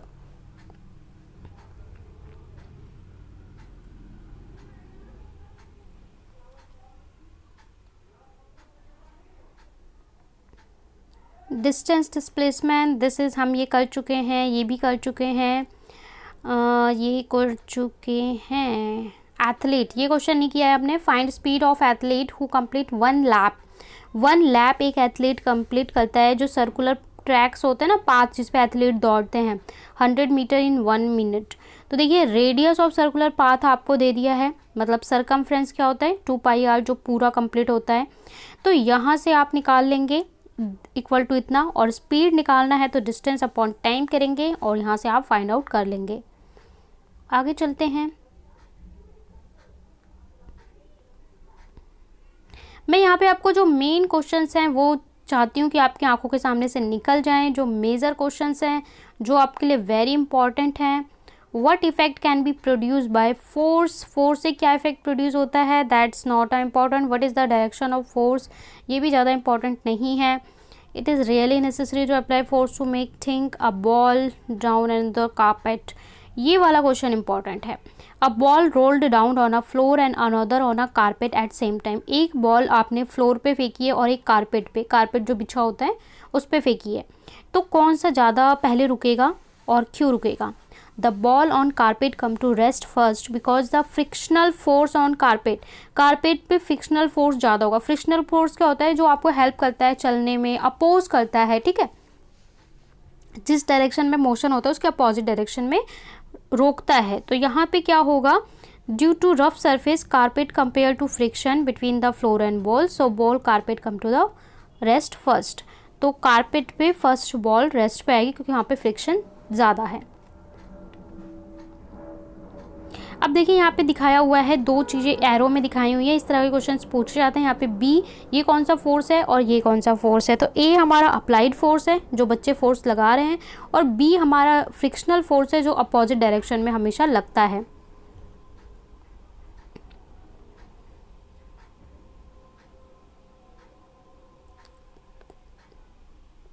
Inertia क्या होती है? What is inertia?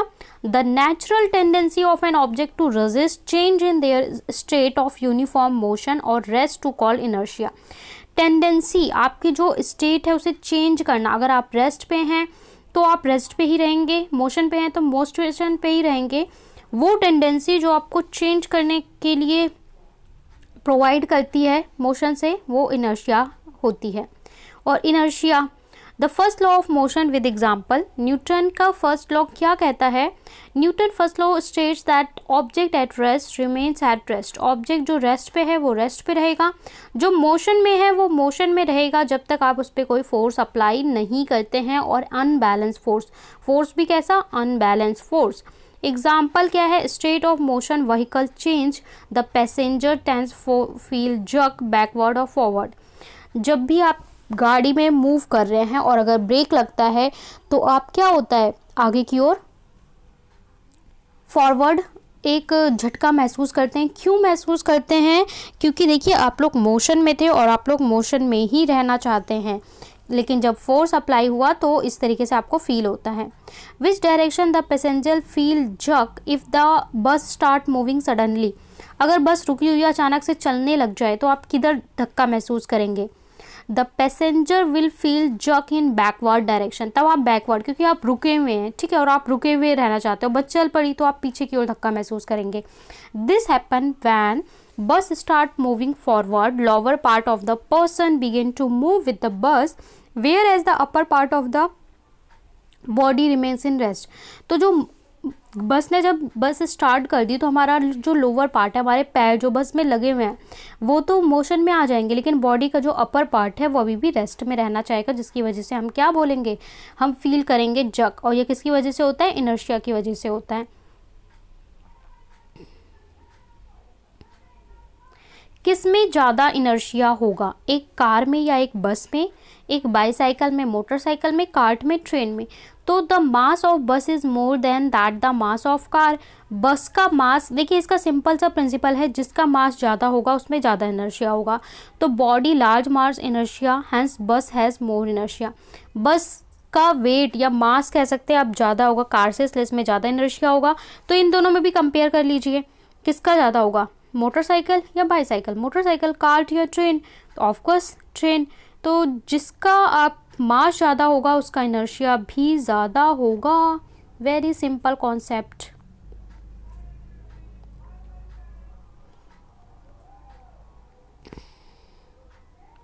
What will be the momentum of car parked at roadside? Road side पे जो कार पार्क्ड है उसका मोमेंटम क्या होगा? The momentum of parked car is zero. Momentum zero होगा क्योंकि मोमेंटम होता है P इजिकल्स टू mv। तो अगर मास ही हमारा ज़ीरो हो गया तो मोमेंटम भी क्या हो जाएगा? ज़ीरो हो जाएगा। यहाँ पे एक न्यूमेरिकल दिया है, the velocity of an object of mass 100 kg is increased.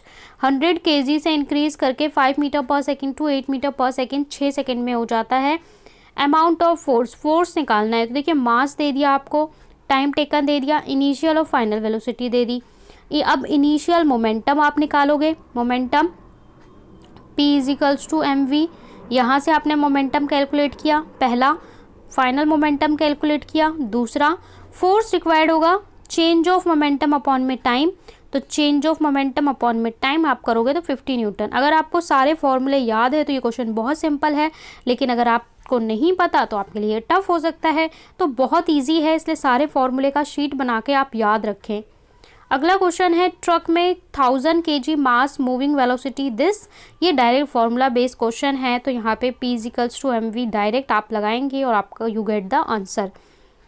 यहाँ पे यहाँ पे आपको मोमेंटम और इसकी SI यूनिट पूछ रहा है, तो the momentum is produce mass of an object its velocity it can be represented by mv।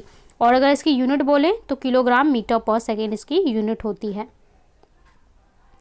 आगे देख लेते हैं। देखिए ये सभी इंपॉर्टेंट क्वेश्चन है, जिन्होंने मिस की होगी worksheets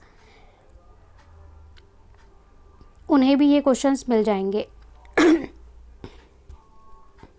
define third law of motion. देखिए सभी मोशन में थर्ड लॉ ऑफ मोशन बहुत इंपॉर्टेंट और बहुत ही अच्छा है। Every action has equal and opposite reaction. ये आपने कई मूवीज़ में भी सुना होगा। अच्छा, आपने किस मूवी में ये डायलॉग सुना है, every action has equal and opposite reaction? अगर आपने किसी मूवी में सुना है तो आप वो कमेंट में लिख सकते हैं। और ये बहुत सिंपल है, मतलब जिस भी बॉडी पे आप जितना कहते हैं ना फोर्स लगाते हैं, उतना ही वो बॉडी आप पे इक्वल एंड अपोजिट फोर्स लगाती है। लाइक आप अगर चेयर पे बैठे हुए हैं तो आप जितना वेट आप चेयर पे अप्लाई कर रहे हैं उतना ही चेयर आप पे फोर्स लगा रही है, तभी दोनों चीज़ बैलेंस है, आप बैठ पा रहे हैं। अगर चेयर ज़्यादा फोर्स लगाएगी तो आप ऊपर उठ जाएंगे, अगर आपका वेट ज़्यादा हुआ तो आप नीचे गिर जाएंगे। अगला क्वेश्चन है, shall we never able to write if the force apply pen is not reverted. हम पेन से फोर्स लगाते हैं पेपर पे, इसी की वजह से हम लिख पाते हैं, और जो पेपर होता है वो भी पेन पे फोर्स लगा रहा होता है उसकी निब पे, तभी हम लिख पाते हैं, वरना पेपर में पिन आउट हो जाएगा। तो इस चीज़ को आप एक्सप्लेन करिए। No shall we write able write if force we apply on pen not reverted back to the paper. अगर पेपर फोर्स ना रिवर्ट करे तो हम लिख नहीं पाए, because if the paper did not resist the force exerted by the pen would have come out. Pen बाहर निकल जाएगा पेज से। Why does a soldier hold rifle on his shoulder before firing. Fire करने से पहले refill को वो अपने कंधे से अटैच करके क्यों रखते हैं? क्योंकि जो प्रेशर होगा ना वो बैकवर्ड फोर्स लगता है, जिसकी वजह से पहले बैकवर्ड लगता है तब गोली आगे जाती है, उसको बैलेंस करने के लिए। The reason behind, because recoil produce when a firing a gun tightly on the shoulder helps to absorb most of the generated recoil, allows shooter to steady his shot, also remain standing। 3 use बताने third law of motion के, तो ये आप ऐसे भी लिख सकते हैं, that's not very important. Explain process of walking. आपको चलने का प्रोसेस एक्सप्लेन करना है with the help of Newton third law of motion. तो देखिए जैसे जैसे आप स्टेप आगे बढ़ते हैं चलते हैं, वैसे ही जो ये होता है फ्लोर होता है वो फ्रिक्शनल फोर्स बैकवर्ड डायरेक्शन में अप्लाई करता है, जिसकी वजह से आप चल पाते हैं। Newton third law states that every action has an equal and opposite reaction. This is relevant to walking. Walking में भी, क्योंकि देखिए जब आप अप्लाई करते हैं फोर्स तो ग्राउंड भी आप पे अप्लाई करता है अपोजिट डायरेक्शन में फोर्स, जिसकी वजह से आप आगे की ओर चलते जाते हैं। और क्वेश्चंस देख लेते हैं।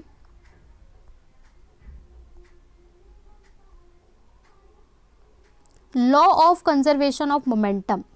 Law of conservation of momentum ये कहता है कि न्यूटन के थर्ड लॉ पे स्टेट है that momentum of two object before collision is equal to sum of momentum after collision. दो चीज़ टकराने से पहले इसका जो मोमेंटम था P=mv था, वो टकराने के बाद जो इसका टोटल मोमेंटम है वो हमेशा बराबर रहेगा external unbalance force acting on them. ये कहता है law of conservation of momentum. Simple definition है, आपको याद रखनी है। Why does an air filled rubber balloon swing here and there when air escape from its mouth. देखिए जो बैलून, जो गुब्बारा भरा हुआ है, अब इसकी रबर निकल जाती, धीरे धीरे इसकी हवा पास आउट होती है तो बैलून यहाँ जाता है, कभी यहाँ जाता है, यहाँ जाता है, यहाँ, इस तरीके से सराउंडिंग उड़ता रहता है। तो ऐसा क्यों होता है? If a balloon filled with compressed air and its mouth untied is released with its mouth in the downward direction, the balloon moves upward direction because the air present in balloon rushes out downward direction। उसमें जो gas भरी है वो उसे upward direction की तरफ push करेगी। the equal and opposite reaction downward going pushes balloon upward। तो वो नीचे की ओर जाएगा और नीचे जाएगा तो उसमें equal and opposite force लगेगा, इसकी वजह से फिर वो ऊपर जाएगा, फिर गैस की वजह से नीचे जाएगा, इसलिए वो हमें इधर उधर मंडराता हुआ नज़र आता है। आपने भी देखा होगा कई बार बर्थडे पार्टी में हवा निकल जाती है बैलून्स की, फिर वो इधर उधर उड़ते हुए नज़र आते हैं। Why a rocket move in forward direction on ignition? जब आग लगाई जाती है तो रॉकेट फॉरवर्ड जाता है। जैसे कि आपने देखा होगा PSLV, हमारा इसरो अलग अलग PSLV से रॉकेट लॉन्च करता है। तो क्यों फायर लगाई जाती है तो वो फॉरवर्ड डायरेक्शन की ओर जाते हैं। When an object such as rocket is at rest then the force on it unbalanced। जब वो रेस्ट पे है तो उस पर फोर्स कैसा है? बैलेंस्ड है। It take additional force to unbalance the force makes the object move. तो इस पर अनबैलेंस फोर्स जब लगेगा तो ऑब्जेक्ट मूव करेगा, इग्निशन होगा और ये अपवर्ड डायरेक्शन पे मूव करेगा। यहाँ पे बस आपको फिलअप करना है MAMB, law of momentum, that's not very important.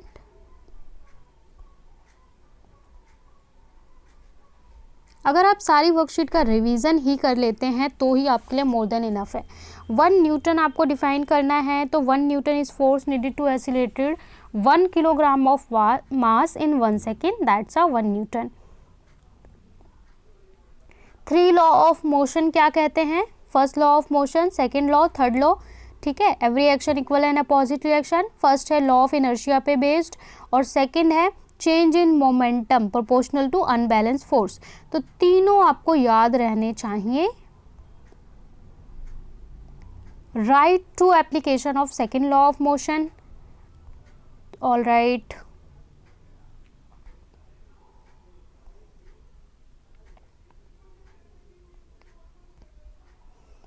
Tissue क्या होता है भाई?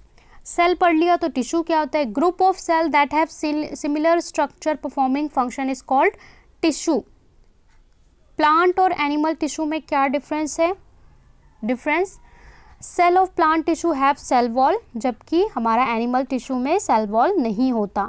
सम tissue are living, some are dead plant में, बट एनिमल में क्या होते हैं? सारे लिविंग होते हैं। Growth is restricted to the tip of stem और रूट, स्टेम और रूट पे ग्रोथ होती है, जबकि एनिमल टिश्यू में all over the body growth होती है। These tissue require less energy maintenance, और बल्कि हमें ज़्यादा कैसी एनिमल टिश्यू को इंटेंसिव एनर्जी की रिक्वायरमेंट होती है मोबिलिटी के लिए, मेंटेनेंस के लिए। तो ये डिफरेंस भी देखिए, सेल में भी आपको डिफरेंस याद करना है, plant cell, animal cell, tissue में भी याद करना है। What are different type of meristematic tissue और कहाँ पे लोकेट होता है? तो ये हमने अभी रिसेंटली भी किया था रिवीजन में भी। तो 3 टाइप मेरिस्टेमेटिक टिश्यू होता है, एपिकल, इंटरसेलुलर और लेटरल। एपिकल कहाँ होता है? टिप पे होता है। इंटरसेल्युलर हमारा बेस पे, और ठीक है, और इनका अलग अलग फंक्शंस भी होते हैं। कैरेक्टरिस्टिक ऑफ मेरिस्टेमेटिक टिश्यू की अगर बात करें तो highly active, cytoplasm, cell wall, और they are no vacuole.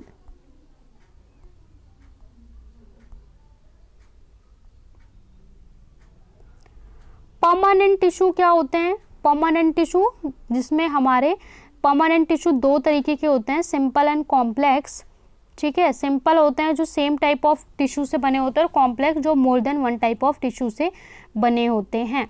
Cell differentiation क्या होता है? A simple cell grow, mature, change characteristic. Cell हमारा ग्रो होता है, मैच्योर होता है, अपने कैरेक्टरिस्टिक को चेंज करता है और एक स्पेशलाइज्ड फंक्शंस को किसी ऑर्गेनिज्म के लिए करने लगता है, इसको हम क्या बोलते हैं, सेल डिफरेंशिएशन बोलते हैं, और ऐसा परमानेंट टिश्यू में होता है। फीचर ऑफ पैरेन्काइमा और उसका फंक्शन, तो पैरेन्काइमा के अगर फीचर देखें, they are basic packing cell plant, और parenchyma are usually found in inner layer में पाया जाता है, कॉर्टेक्स में। फंक्शन की बात करें तो provide support and food store में हेल्प करता है, जो फोटोसिंथेसिस से फूड बनता है उसको स्टोर करने में हेल्प करता है।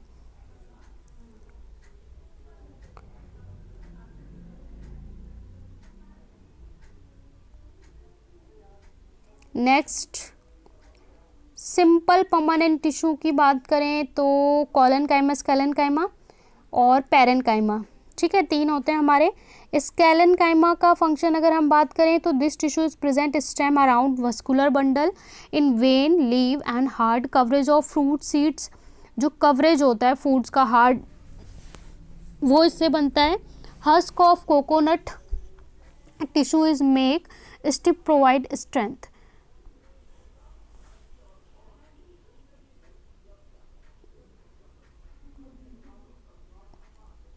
कॉलनकाइमा स्केलेनकाइमा में डिफरेंशिएट, तो it consist thin walled living cells, it consist dead cells, they are chief mechanical tissue और they are mechanical, mainly mechanical tissue. तो ये आपका डिफरेंस है जो आपको करना है।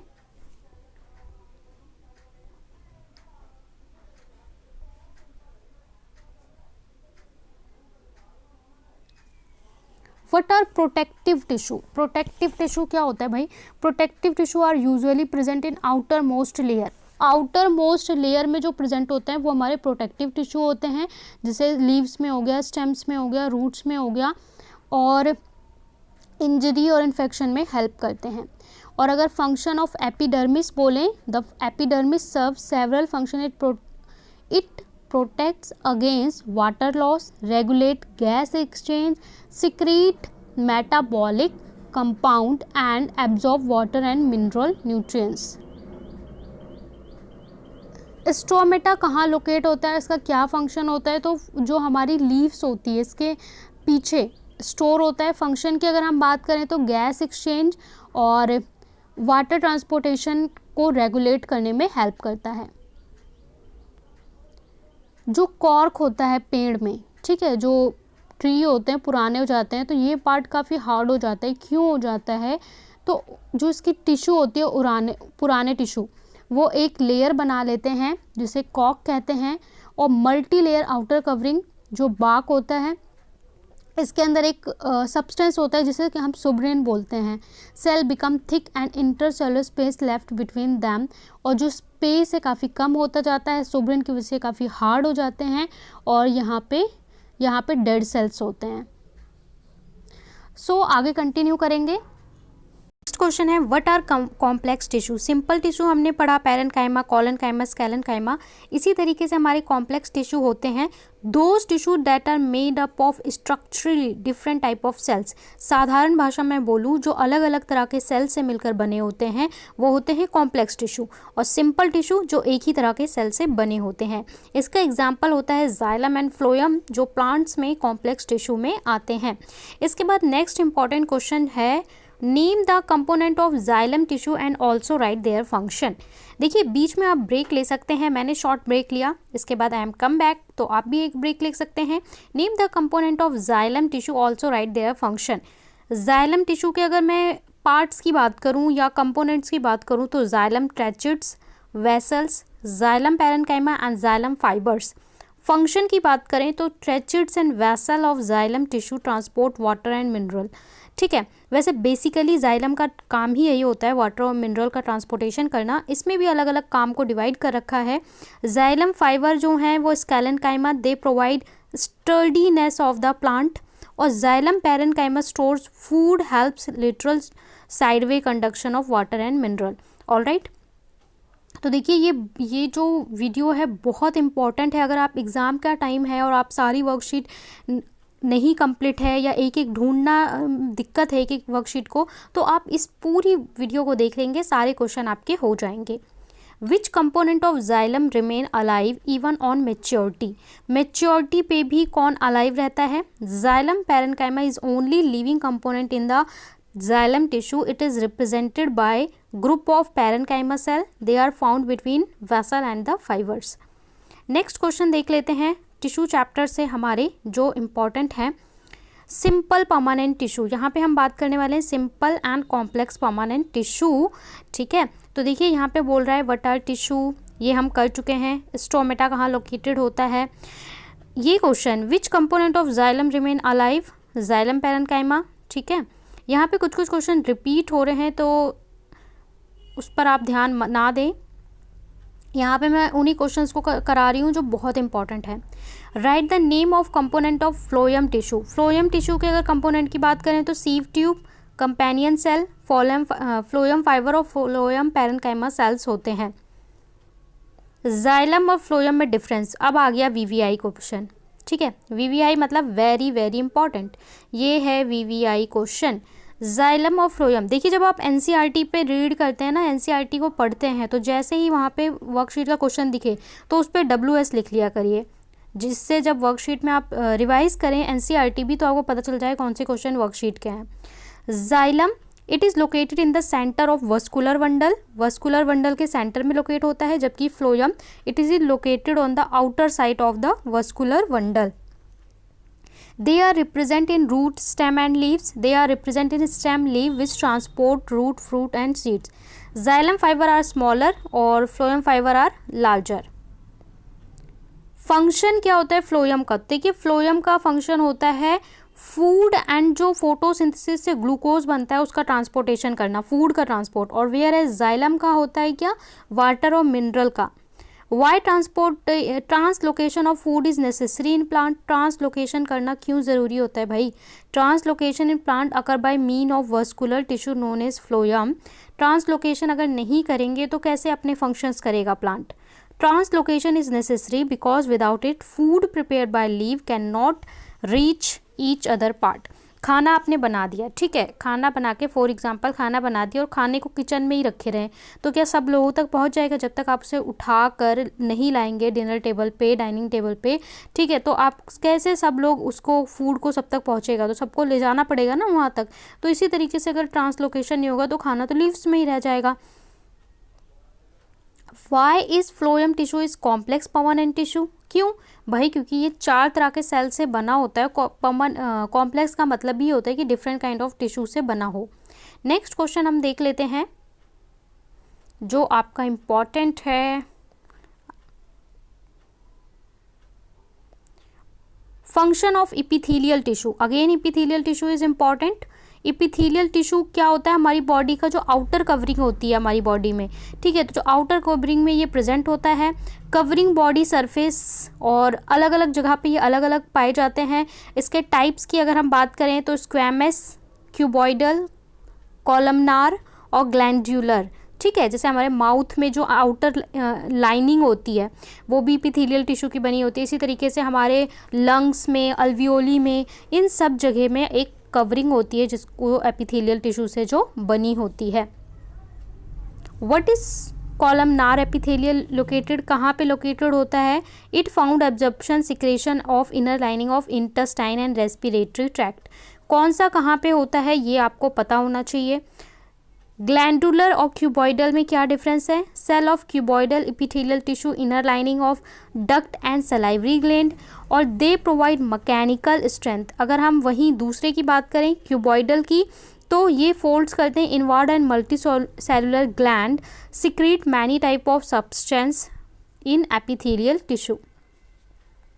आगे देख लेते हैं नेक्स्ट क्वेश्चन। टिश्यू से जो लास्ट इंपॉर्टेंट क्वेश्चंस बचते हैं हमारे। Function of muscular tissue not very important. Which muscle tissue is found in heart? Heart में कौन सा पाया जाता है? तो कार्डियक मसल टिश्यू पाया जाता है हर्ट में, इतना आप करेंगे। इसके अलावा आपको डिफरेंस आ सकता है कि स्ट्रेटेड, स्मूथ और कार्डियक मसल में डिफरेंस, तो इस तरीके से आप डिफ्रेंशिएट कर सकते हैं।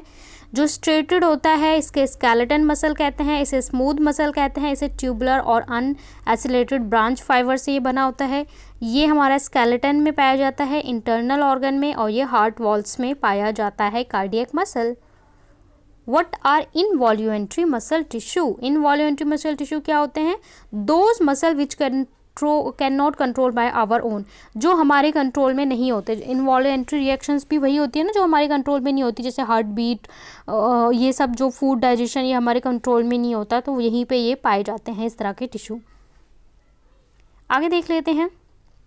इतने ही क्वेश्चन आपके टिश्यू चैप्टर से बनते हैं जो काफ़ी इंपॉर्टेंट थे। एक आपका ये है कि कनेक्टिव टिश्यू क्या है। ठीक है, कनेक्टिव टिश्यू वही जो हमारे कनेक्ट करते हैं, इसमें आपका आ जाता है ब्लड, ठीक है, बोन, इसे हमने रिवीजन में भी किया है, कार्टिलेज, ठीक है, जो हमें कनेक्ट करने का काम करते हैं। और लिगामेंट और टेंडन्स में क्या फंक्शन होता है या क्या डिफरेंस है? तो लिगामेंट्स जो होते हैं वो इलास्टिक स्ट्रॉन्ग टिश्यू हैं, लेस मैट्रिक्स, और टेंडन जो होते हैं ग्रेट स्ट्रेंथ होता है, फ्लेक्सिबिलिटी, और कनेक्ट मसल टू बोन। ठीक है, तो ये आपको याद रखना है। एरियोलर और cartilage. Areolar it found in skin and muscle around blood vessel, और कार्टिलेज की बात करें तो ये नोज, ईयर, ट्रेचेड, लेरेंस यहाँ पाए जाते हैं। आगे और कोई important question. Name a connective tissue which has liquid matrix. Liquid matrix हो ऐसे कनेक्टिव, तो ये होता है ब्लड एंड लिम्फ फ्लूइड। ठीक है, जिसमें हमारा क्या होता है, लिक्विड मैट्रिक्स फिल होता है। फंक्शन होता है known as plasma. Plasma yellowish, जो हमारा ब्लड होता है ना, देखिए ब्लड जो होता है इसमें होते हैं आरबीसी, डब्ल्यूबीसी, प्लेटलेट्स, और एक चीज़ होती है प्लाज्मा। प्लाज्मा जो होता है वो येलो कलर का पार्ट होता है। ठीक है, इसको हम मैट्रिक्स भी बोलते हैं। और इसके थ्रू ही, ब्लड के थ्रू ही आपकी बॉडी में जो इम्पॉर्टेंट सब्सटेंस है वो एक जगह से दूसरी जगह तक पहुंचते हैं।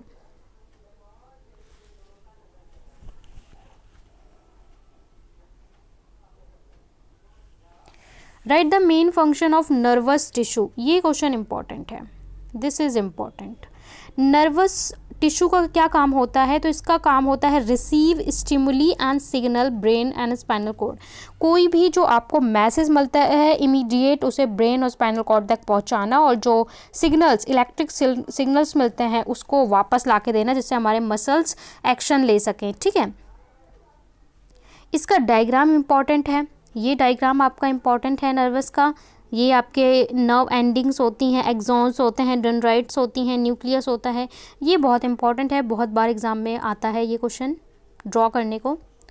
नर्व इम्पल्स क्या होता है? देखिए, इलेक्ट्रिक सिग्नल आपके ब्रेन में जनरेट होता है। जैसे कि आप धूप में जाते हो, अचानक आपकी आंखें चौड़ी हो जाती हैं, या किसी गर्म चीज़ को टच करते हो तो तुरंत आपका वो सिग्नल मिलता है और आप हाथ हटा लेते हो, तो एक इम्पल्स जनरेट होता है और वो आपके ब्रेन तक जाता है। इसी को हम नर्व इम्पल्स कहते हैं। Gravitation. Right universal law of gravitation, this is important. Gravity क्या है भाई, ग्रेविटेशन क्या है? तो ग्रेविटी क्या है, इसाक न्यूटन जी ने बहुत अच्छे से समझाया है। क्यों भाई एप्पल नीचे गिरा, काफ़ी ज़्यादा सोच में डूब गए। अगर आप भी इसी तरीके से सोचें कि स्कूल से आते वक्त बस भाई लेफ़्ट ही क्यों जा रही है, बस आगे जा रही है तो हम पीछे क्यों जा रहे हैं, ये सब चीज़ें अगर आप स्कूल से आते वक्त ऑब्ज़र्व करें तो अगले साइंटिस्ट आप भी हो सकते हैं, अगर आप अपने आसपास की चीज़ों को ऑब्ज़र्व करना स्टार्ट कर दें। Every object in the universe attract every other object with a force which is proportional to the product of their masses. This is known as universal law of gravitation. Universal law of gravitation को जो law होते हैं उसे exactly आपको वैसे ही याद करना होता है। इम्पोर्टेंस क्या है? जो अर्थ को बाइंड करके रखता है, ये लॉ है यूनिवर्सल लॉ ग्रेविटेशन का, इसी वजह से अर्थ बाइंड है। जो मोशन कर रहा है मून, चांद अर्थ के एक अराउंड, ये भी सी की वजह से। इसी तरीके से सारे प्लैनेट सन के अराउंड मूव कर रहे हैं ग्रेविटेशन की वजह से ही। अगर ग्रेविटेशनल फोर्स ना हो तो क्या होगा? तो देखिए, इस तरह का क्वेश्चन जो है वो कम आता है। जी क्या डिनोट करता है यूनिवर्सल लॉ में, ये इंपॉर्टेंट है। तो ये क्या है? जी प्रोपोर्शनैलिटी कांस्टेंट होता है, इसे यूनिवर्सल ग्रेविटेशन कांस्टेंट भी कहते हैं। इसकी value 6.673 10⁻⁻11 newton metre square kg square होती है।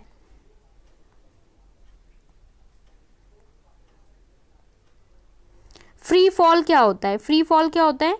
कोई भी ऑब्जेक्ट आप फ्रीली जो फेंकते हो, ठीक है, when an object fall towards earth, earth की तरफ कोई भी ऑब्जेक्ट गिरता है, surface under influence of gravitational force, तो उस पर ग्रेविटेशनल फोर्स एक्ट कर रहा होता है, जी एक्ट कर रहा होता है, और इसको हम क्या बोलते हैं? फ्री फॉल बोलते हैं। एसिलरेशन ड्यू टू ग्रेविटी क्या होता है? देखिए, एसिलरेशन क्या होता है? चेंज इन वेलोसिटी, और जो चेंज इन वेलोसिटी हो रही है ग्रेविटेशन की वजह से, उसे एसिलरेशन ड्यू टू ग्रेविटी बोलते हैं। Very simple. यहाँ पे आपको फॉर्मूला डिराइव करना है जी का, तो जी का फॉर्मूला हम कैसे डिराइव करेंगे? यूनिवर्सल लॉ ऑफ ग्रेविटेशन का फॉर्मूला है हमारा F = G। दो ऑब्जेक्ट के बीच का मास, एक का मास m होगा और एक का मास m होगा, और इनके बीच का जो डिस्टेंस होगा उसे हम d बोलते हैं। यहाँ से हमें एक इक्वेशन मिलेगी। फोर्स = mg होता है। अगर हम दोनों इक्वेशन को इक्वेट करें तो यहाँ से आमने सामने रख दें तो इस तरीके से आ जाएगा। छोटे m से छोटा m काट देंगे तो हमें स्मॉल g की वैल्यू ये मिलेगी, और d को अगर हम रेडियस अर्थ का बोल दें तो हमें ये वैल्यू मिल जाती है स्मॉल g की। Value of g is greater at poles in comparison with equator. Poles के कंपैरिजन इक्वेटर पे क्यों ज़्यादा होता है? क्योंकि आज earth is not perfect sphere, earth बिल्कुल परफेक्ट स्फेयर नहीं है, ठीक है, और अर्थ पे कोई भी चीज़ परफेक्ट स्फेयर नहीं होती। Its radius are increase from poles to equator, as a result the value of G become greater at poles at the equator. तो ये होगा इसका आंसर। क्वेश्चन है, what does G and G, capital G small G represent? तो capital G universal gravitational constant है, SI unit होती है newton metre square पर केजी स्क्वायर, और स्मॉल जी रिप्रेजेंट करता है एसिलरेशन ड्यू टू ग्रेविटी, जिसकी यूनिट होती है मीटर पर सेकेंड स्क्वायर, यानी मीटर पर सेकेंड स्क्वायर। जी और जी में डिफरेंस की अगर बात करें तो कैपिटल जी है ग्रेविटेशनल कांस्टेंट, स्मॉल जी है एसिलरेशन ड्यू टू ग्रेविटी। इसकी वैल्यू 6.67 10⁻⁻11 न्यूटन मीटर स्क्वायर होती है, और इसकी वैल्यू 9.8 मीटर स्क्वायर पर सेकेंड स्क्वायर। ये एक स्केलर क्वांटिटी है, और एसिलरेशन ड्यू टू ग्रेविटी एक वेक्टर क्वांटिटी है।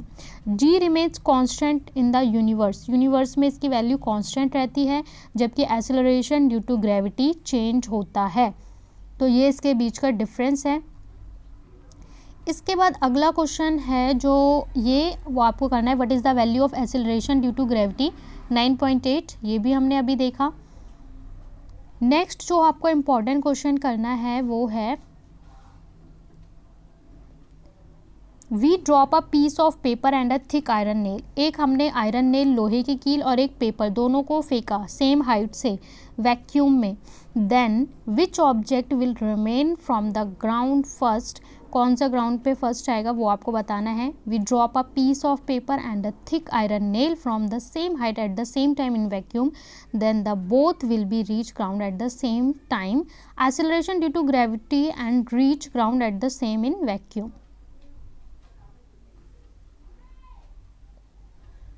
यहाँ पे आपको एक्सेलरेशन ड्यू टू ग्रेविटी, यहाँ पे बोला अगर हम जी रख दें एक ही जगह पे तो हमारी तीनों इक्वेशन क्या होंगी? तो इस तरीके से हमारी first, second and third equation of motion आ जाएंगी।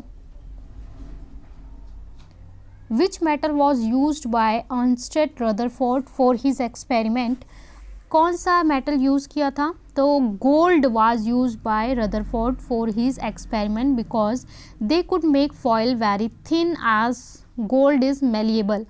गोल्ड की प्रॉपर्टी है वो ज़्यादा मेलिएबल होता है। What are the observation of Rutherford? Rutherford के क्या ऑब्जर्वेशन थे?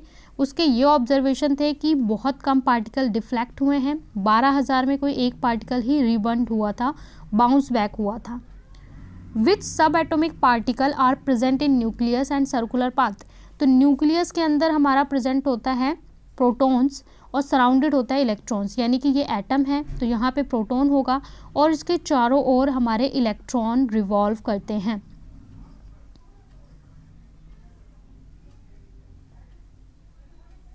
Who discovered proton? प्रोटॉन किसने डिस्कवर किया था?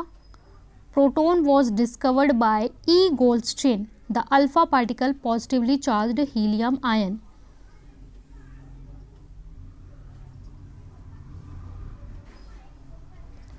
न्यूक्लियॉन्स क्या होते हैं? जो न्यूक्लियस के अंदर सब्सटेंस पाए जाते हैं सब एटॉमिक। मास नंबर और एटॉमिक नंबर क्या होता है? The sum of total number of proton and neutron present in the nucleus, इसको हम मास नंबर बोलते हैं। यानी जो हमारा एटम है, एटम के अंदर सेंटर में ये क्या होता है? न्यूक्लियस होता है। इसके अंदर हमारा होता है प्रोटॉन प्लस न्यूट्रॉन, इन दोनों को एडअप करते हैं तो हमें मिलता है मास। और इसके बाहर हमारे जो इलेक्ट्रॉन्स रिवॉल्व करते हैं वही उसका एटॉमिक नंबर होता है। The number of proton present in nucleus, जितने नंबर ऑफ प्रोटॉन्स होंगे वो हमारा एटॉमिक नंबर होगा, और प्रोटॉन इक्वल्स टू होते हैं number of electrons. Write application of any 3 isotope. Isotope की कोई एप्लीकेशन बतानी है तो isotopes is use to treatment of goitre and cobalt in the treatment of cancer, और isotope of uranium used in fuel nuclear reactor. यहाँ पे आपको कुछ एटॉमिक नंबर और उनकी वैलेंसी बताई गई हैं, जैसे देखिए हाइड्रोजन, हीलियम, लिथियम, बेरिलियम, और ये उनकी हैं valency. What is valency? Outer most shell में जितने इलेक्ट्रॉन होते हैं वो उसकी वैलेंसी होती है।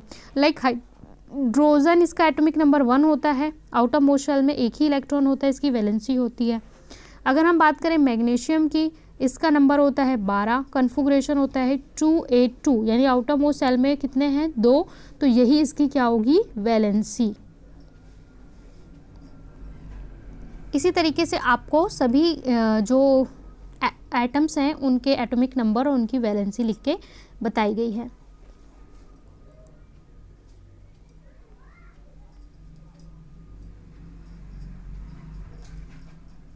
वर्क को डिफाइन करना है। वर्क हमारा क्या होता है? The work done by, work कितना होता है? Work done is equal to force into displacement, और यही इसका फॉर्मूला है। 1 जूल क्या होगा? अगर हमारा जो फोर्स है वो 1 न्यूटन लगेगा और डिस्टेंस डिस्प्लेसमेंट 1 मीटर होगा तो हमारा वर्क जो होगा वो 1 जूल होगा। What are the condition for work done by an object? Object के वर्क करने की क्या कंडीशन है? Force should be applied on a body, body पे फोर्स लगना चाहिए। Body should be displaced, body में डिस्प्लेसमेंट होना चाहिए। A load is pulled during a force of 5 Newton to a displacement of 2 meter. Calculate the work done. Work done calculate करके बताना है, तो यहाँ पे simple formula F into S करके हमें निकाल लेना है। Write the example of each positive, negative and zero work. Positive, negative और जीरो वर्क बताना है। अ चाइल्ड पुलिंग कार, ये पॉजिटिव वर्क है। ब्रेक अप्लाई करना नेगेटिव वर्क है, और सैटेलाइट रिवॉल्व करते हैं, यहाँ पे क्या है? ज़ीरो वर्क है, क्योंकि सेम डिस्प्लेसमेंट होगा। यूनिट अगर वर्क की पूछें तो ये न्यूटन मीटर होती है या जूल होती है।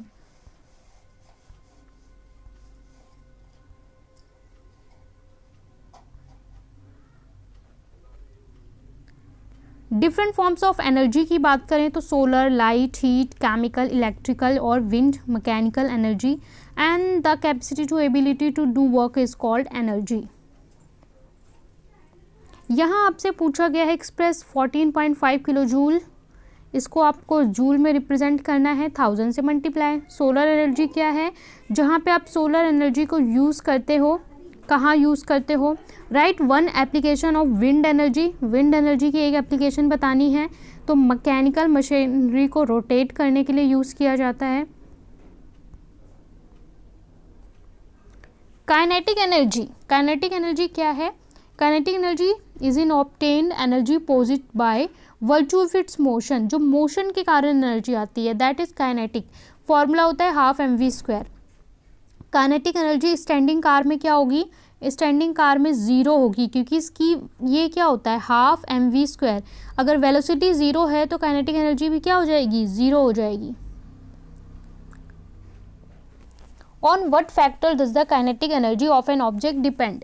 मास पे और वेलोसिटी पे, क्योंकि फॉर्मूला क्या है? हाफ mv², तो यहाँ मास और वेलोसिटी पे डिपेंड करता है काइनेटिक एनर्जी। यहाँ पे एक क्वेश्चन दिया है कि ऑब्जेक्ट में कितनी होगी काइनेटिक एनर्जी, अगर ऑब्जेक्ट का ये वेलोसिटी है और ये उसका वर्क डन है। तो देखिए काइनेटिक एनर्जी का फॉर्मूला है ये हमें ऑलरेडी काइनेटिक एनर्जी दे रखी है, ठीक है, हाफ mv²। यहाँ से अगर हम मास कैलकुलेट करें तो 2 किलोग्राम, और बोल रहा है कि when velocity is doubled, velocity अगर डबल हो जाए, ठीक है, वेलोसिटी हमने डबल कर दी तो काइनेटिक एनर्जी कितनी हो जाएगी, 100 जूल। अगेन आपको न्यूमेरिकल दिया है, यहाँ इनिशियल और फाइनल वेलोसिटी की बात कर रहे हैं। वर्क डन अगर हमसे पूछ रहे हैं तो इस तरीके से हम वर्क डन निकाल सकते हैं, ठीक है। डिफरेंस जो होगा इसका 210 जूल इसका आंसर हो जाएगा।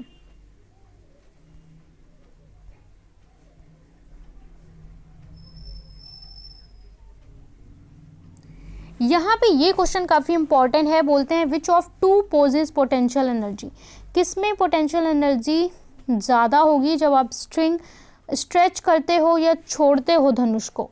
तो string of stretch bow possess potential energy because when we stretch the string, जब आप जो ये धनुष बाण है जब स्ट्रेच करते हो तो मस्कुलर एनर्जी ट्रांसफॉर्म्ड होती है पोटेंशियल एनर्जी में। This converted of kinetic energy when arrow is released, और जब एरो रिलीज करते हैं तो उसका शेप चेंज होता है और वहाँ पे काइनेटिक एनर्जी होती है। छोटा सा न्यूमेरिकल है आपका पोटेंशियल एनर्जी का। पोटेंशियल एनर्जी का फॉर्मूला होता है mgh। यहाँ मास भी दे रखा है, हाइट दे रखी है, डायरेक्ट आप वैल्यूज पुट करेंगे और you got the answer.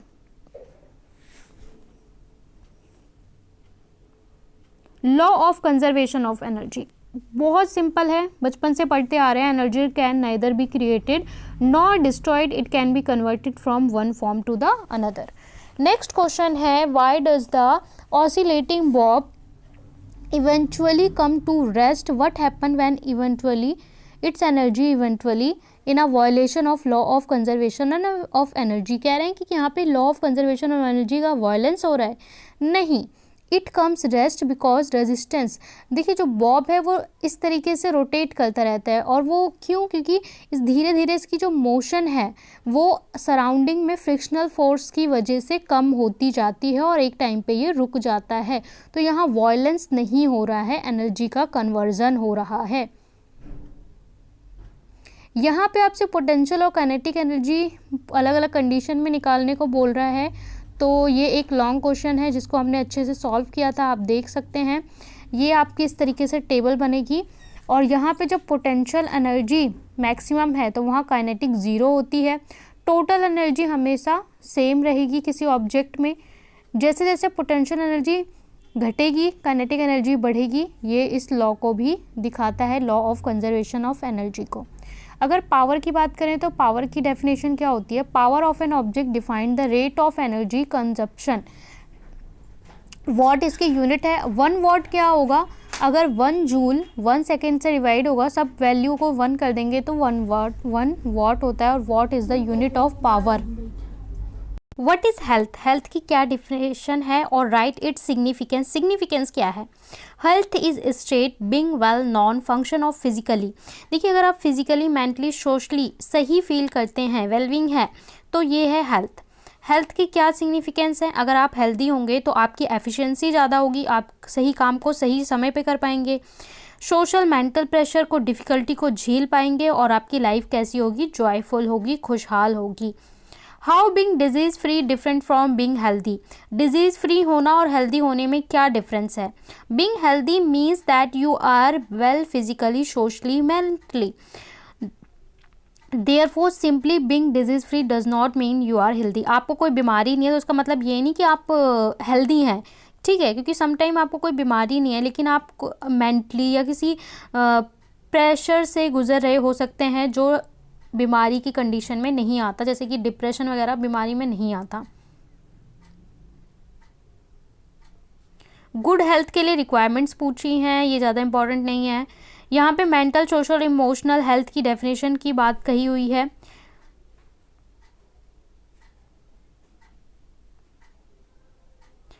Van we can perform suffering from a disease, हम कब कह सकते हैं कि आप किसी बीमारी से सफ़र कर रहे हैं। When function of the body of person is disturbed, अगर कोई फंक्शन डिस्टर्ब्ड रहता है फंक्शनिंग, तो हम क्या बोल सकते हैं, सफ़र कर रहे हैं आप किसी बीमारी से। वैन सिम्टम हेडेक, कफ, कोल्ड, मोशन ये सिम्टम्स अगर नज़र आए तो भी हम कहेंगे कि सफ़र कर रहे हैं किसी बीमारी से। इसके बाद is being healthy, what are symptom of disease, same question है।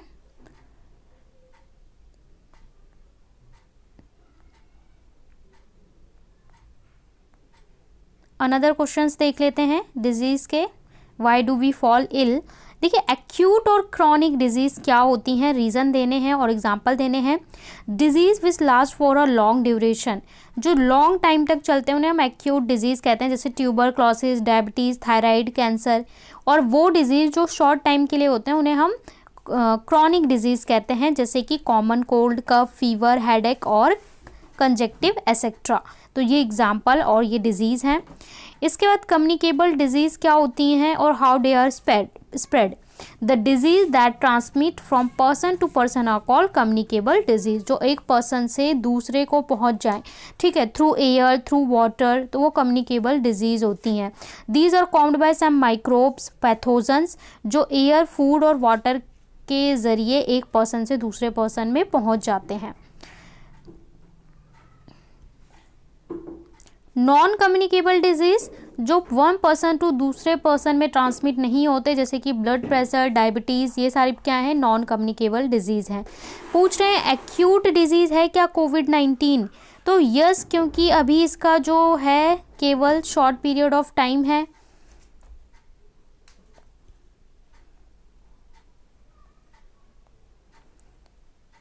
पूछ रहे हैं आर ऑल माइक्रोब्स हार्मफुल, क्या सभी माइक्रोब्स हार्मफुल होते हैं, तो जी नहीं, सारे माइक्रो ऑर्गेनिज्म हार्मफुल नहीं होते, सम यूजफुल भी होते हैं। इन्फेक्शियस डिजीज़ क्या होती है, जिसमें माइक्रोब्स इन्वॉल्व्स होते हैं जो कॉज करते हैं डिजीज़, जैसे कि जिनको हम इन्फेक्शियस एजेंट भी कहते हैं।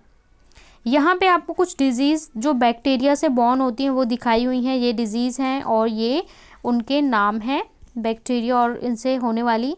Name the causative agent of kala-azar, kala-azar का क्या है, प्रोटोजोआ होता है।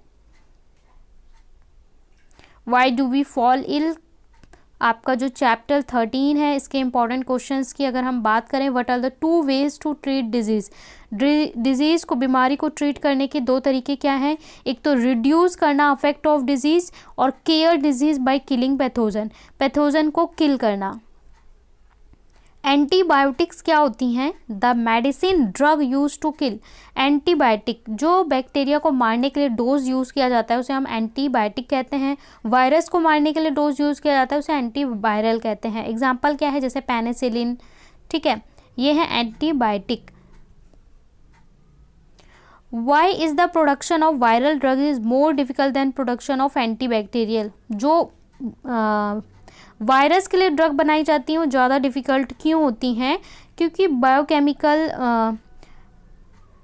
Biochemical mechanism their own, viruses enter cell and machinery, their life process despite limitation of effective antiviral medicine agent, deadly viral disease। यहाँ पे पूछा है what are the infectious disease, infectious या कम्युनिकेबल डिजीज़ सेम है, ठीक है, और इसके एग्जांपल आपको बस याद करने हैं। इसके अलावा जनरल वेज क्या है इम्यूनिटी को स्ट्रॉन्ग करने का, तो अच्छा खाना खाइए, बाहर का जंक फूड मत खाओ, पर्सनल हाइजीन और साउंड स्लीप बेटर होना चाहिए, रिड्यूस अल्कोहल, स्मोकिंग, टबैको, इसके अलावा कीप हाइड्रेटेड योर सेल्फ, ये तरीके हैं इम्यूनिटी को स्ट्रॉन्ग करने के। नेक्स्ट क्वेश्चन अगर हम देखें तो what are the basic principle of prevention of communicable disease, communicable disease के प्रिवेंशन कैसे कर सकते हैं। Airborne microbe can be prevented by expose pieces of social distancing, जो हमें पता है बीमारियां एयरबोर्न से होती है तो वहाँ पे हम एयर में जाने से पहले सोशल डिस्टेंसिंग कह सकते हैं। जो वाटर से हो सकती हैं तो हम सबके लिए सेफ़ और हेल्दी वाटर प्रोवाइड करें, और जो वेक्टर बॉर्न डिजीज़ हैं उसके लिए हम वेक्टर के फैलने से रोकें, मतलब जैसे मॉस्किटो ब्रीडिंग, इन सब के लिए हम वहाँ पे दवा का छिड़काव करें ऐसे प्लेसेस पे। इम्यूनिटी की डेफिनेशन क्या होती है, the resistance of power to ability to body, हमारी बॉडी डिफीट कर सके पैथोजेंस के सामने, तो वो हमारी क्या होती है, इम्यूनिटी होती है। Prevention is better than cure, इसको जस्टिफाई करना है। प्रिवेंशन बेटर है क्योर से, देखिए इलाज करने से अच्छा है कि हम पहले ही सुरक्षा कर लें। When the disease affect the body it directly indirectly, जब भी कोई बीमारी होती है तो हमारी बॉडी को डायरेक्ट या इनडायरेक्ट रूप से हार्म करती है और कई बार उसे रिकवर करना भी मुश्किल हो जाता है। ट्रीटमेंट ऑफ डिजीज़ टेक, किसी भी बीमारी को ठीक होने में बहुत टाइम लगता है और पर्सन जो है वो कई बार जब तक वो बीमार रहता है तब तक वो एजेंट बना रहता है दूसरे पर्सन को बीमारी फैलाने का, इसलिए prevention is better than cure.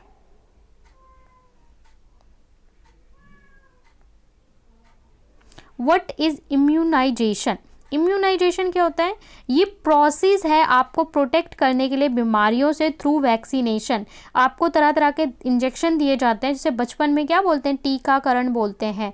ठीक है, बचपन में टीकाकरण किया जाता है, आपको हर बीमारी के लिए टीका लगाया जाता है, जिससे आपकी बॉडी में एक लड़ने के लिए एंटी ड्रग डेवलप हो जाए और जो आपको इन बीमारियों से बचाए। 4 एजेंट्स आपको चिल्ड्रन में जिससे जो लगी हो वो ये हैं, जिसकी बचपन में बच्चों को टीकाकरण दिया जाता है। ठीक है, वैक्सीन कैसे वर्क करती है? ये हमारी बॉडी में एंटीबॉडीज़ बनाती है, जैसे WBC खुद फाइट करते हैं ऐसे ही एंटीबॉडीज़ बनाती है, और जब भी कभी बेवकूफ़ बनाने का काम करते हैं। जब भी कोई हमारी बॉडी में वायरस या बैक्टीरिया एंटर करते हैं तो उनसे फाइट करते हैं और इसी तरीके से ये हेल्प करते हैं। एंटीबॉडीज़ क्या होती हैं? ये स्पेशलाइज्ड प्रोटेक्टिव प्रोटीन्स होते हैं जो हमारी बॉडी में इम्यून सिस्टम में इनबिल्ट होते हैं और पैथोजन को किल करते हैं और पहचान लेते हैं, न्यूट्रलाइज कर लेते हैं हमारी बॉडी में। तो ये होती हैं एंटीबॉडीज़। आगे देख लेते हैं कुछ और important question. Why do we fall ill, chapter 13 से। चैप्टर 13 के और क्वेश्चन हम कंटिन्यू देखने वाले हैं जो इम्पॉर्टेंट हैं। साथ में अब देखिए, अब आपका यहाँ से रिवीजन शुरू हो जाता है। तो यहाँ पे हमारी कंप्लीट होती हैं वो सारी वर्कशीट जो आपकी रिवीजन से पहले की वर्कशीट थी, यानी बिफोर रिवीजन जितनी वर्कशीट में आपका सिलेबस कंप्लीट किया गया है ये वहाँ तक के चैप्टर्स थे। ठीक है, और ये अगर आप कर लेते हैं तो मोस्ट ऑफ क्वेश्चन आपके साइंस के यहाँ से सारे कवर हो जाते हैं। वीडियो को लाइक ज़रूर करिए क्योंकि इतनी बड़ी वीडियो आपके लिए बनाई गई है। शेयर करें और चैनल को सब्सक्राइब करना बिल्कुल ना भूलें।